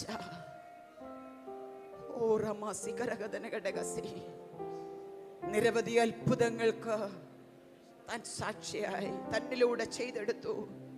അവനെ ഫറവോന്റെ ദൈവമാക്കി മാറ്റി. അന്ധകാര ശക്തികളെ കാൽ കീഴാക്കത്തക്ക വിധത്തിൽ നിന്റെ സാന്നിധ്യത്തിന്റെ നിറവിലൂടെ തന്റെ ഭക്തനെ ദൈവം നടത്തുവാനിടയായി തീർന്നു. ഇന്ന് പകൽ ഞങ്ങളുടെ സാന്നിധ്യം ഞങ്ങൾ അധികമായി കൊതിക്കുന്നു കർത്താവേ. അങ്ങയുടെ എൻകൗണ്ടർ, അങ്ങേമായ ഒരു എൻകൗണ്ടർ, അങ്ങേമായ ഒരു കൂടിക്കാഴ്ച ഇന്ന് പകൽ എൻ്റെ ജീവിതത്തിൽ ആവശ്യമുണ്ട്. അപ്പാ, എനിക്ക് മുന്നോട്ട് അങ്ങ് കൂടിയേ തീരുവപ്പാ. അങ്ങയുടെ സാന്നിധ്യം എനിക്ക് കൂടിയേ തീരൂ കർത്താവേ. ഇന്ന് കേട്ടതുപോലെ ഒരു വ്യത്യസ്തത എൻ്റെ ജീവിതത്തിൽ വരാൻ, എൻ്റെ കുടുംബത്തിനകത്തൊരു വ്യത്യസ്തത വരാൻ, എൻ്റെ കുഞ്ഞുങ്ങളിൽ ഒരു വ്യത്യസ്തത വരാൻ, എൻ്റെ ആത്മീയ ജീവിതത്തിനൊരു വ്യത്യസ്തത വരാൻ, എൻ്റെ ശുശ്രൂഷയ്ക്ക് ഒരു വ്യത്യസ്തത കൈവരാൻ അങ്ങേമായ ഒരു അഭേദ്യമായ ബന്ധം എൻ്റെ ജീവിതത്തിൽ വേണം കർത്താവേ. ഞാൻ അതിനായി എന്നെ തന്നെ സമർപ്പിക്കുന്നു എന്ന് ആത്മാർത്ഥമായി നമുക്ക് പ്രാർത്ഥിക്കാം. പ്രിയമുള്ളവരെ, ഞങ്ങളുടെ നല്ല കർത്താവേ, തിരുനാമത്തിന്റെ മഹത്വം. അങ്ങയുടെ കരത്തിൽ ഞാൻ ഈ സഭയാ കുടുംബങ്ങളെ മുഴുവനും സമർപ്പിച്ച് പ്രാർത്ഥിക്കുന്നു. അഭിഷിക്ത ഗണത്തെ മുഴുവനും സമർപ്പിച്ച് പ്രാർത്ഥിക്കുന്നു. അതെ അപ്പാ, നിരന്തരമായി അങ്ങയുടെ സന്നിധിയിൽ അടിയൻ പ്രാർത്ഥിക്കുന്നത് പോലെ ഈ പകലും അങ്ങേയുമായ ഒരു കൂടിക്കാഴ്ച എൻ്റെ ജീവിതത്തിൽ തരണമേ, എൻ്റെ മക്കളുടെ ജീവിതത്തിൽ തരണമേ. ഞങ്ങൾ ആൾമാറിയവരെ പോലെ ആകുവാൻ, പൈശാചിക മണ്ഡലങ്ങളെ ശക്തിയോടെ എതിർക്കുന്നവരായി മാറുവാൻ, പൈശാചിക മണ്ഡലങ്ങളെ വിഴുങ്ങിക്കളയുന്നവരായി മാറുവാൻ, പൈശാചിക മണ്ഡലങ്ങളെ ആത്മതീയിൽ വെന്തരിച്ചു കളയുന്നവരായി മാറുവാൻ ഈ ദൈവസഭയെയും ഈ ജനത്തെയും ദൈവം സഹായിക്കണമെന്ന് അടിയൻ അങ്ങയോട് പ്രാർത്ഥിച്ച് സമർപ്പിക്കുന്നു കർത്താവേ. ദൈവമഹത്വം ഞങ്ങളിലൂടെ വെളിപ്പെടുത്തണം. പ്രാർത്ഥന കേട്ടതിന് നന്ദി. യേശുവിന്റെ നാമത്തിൽ തന്നെ.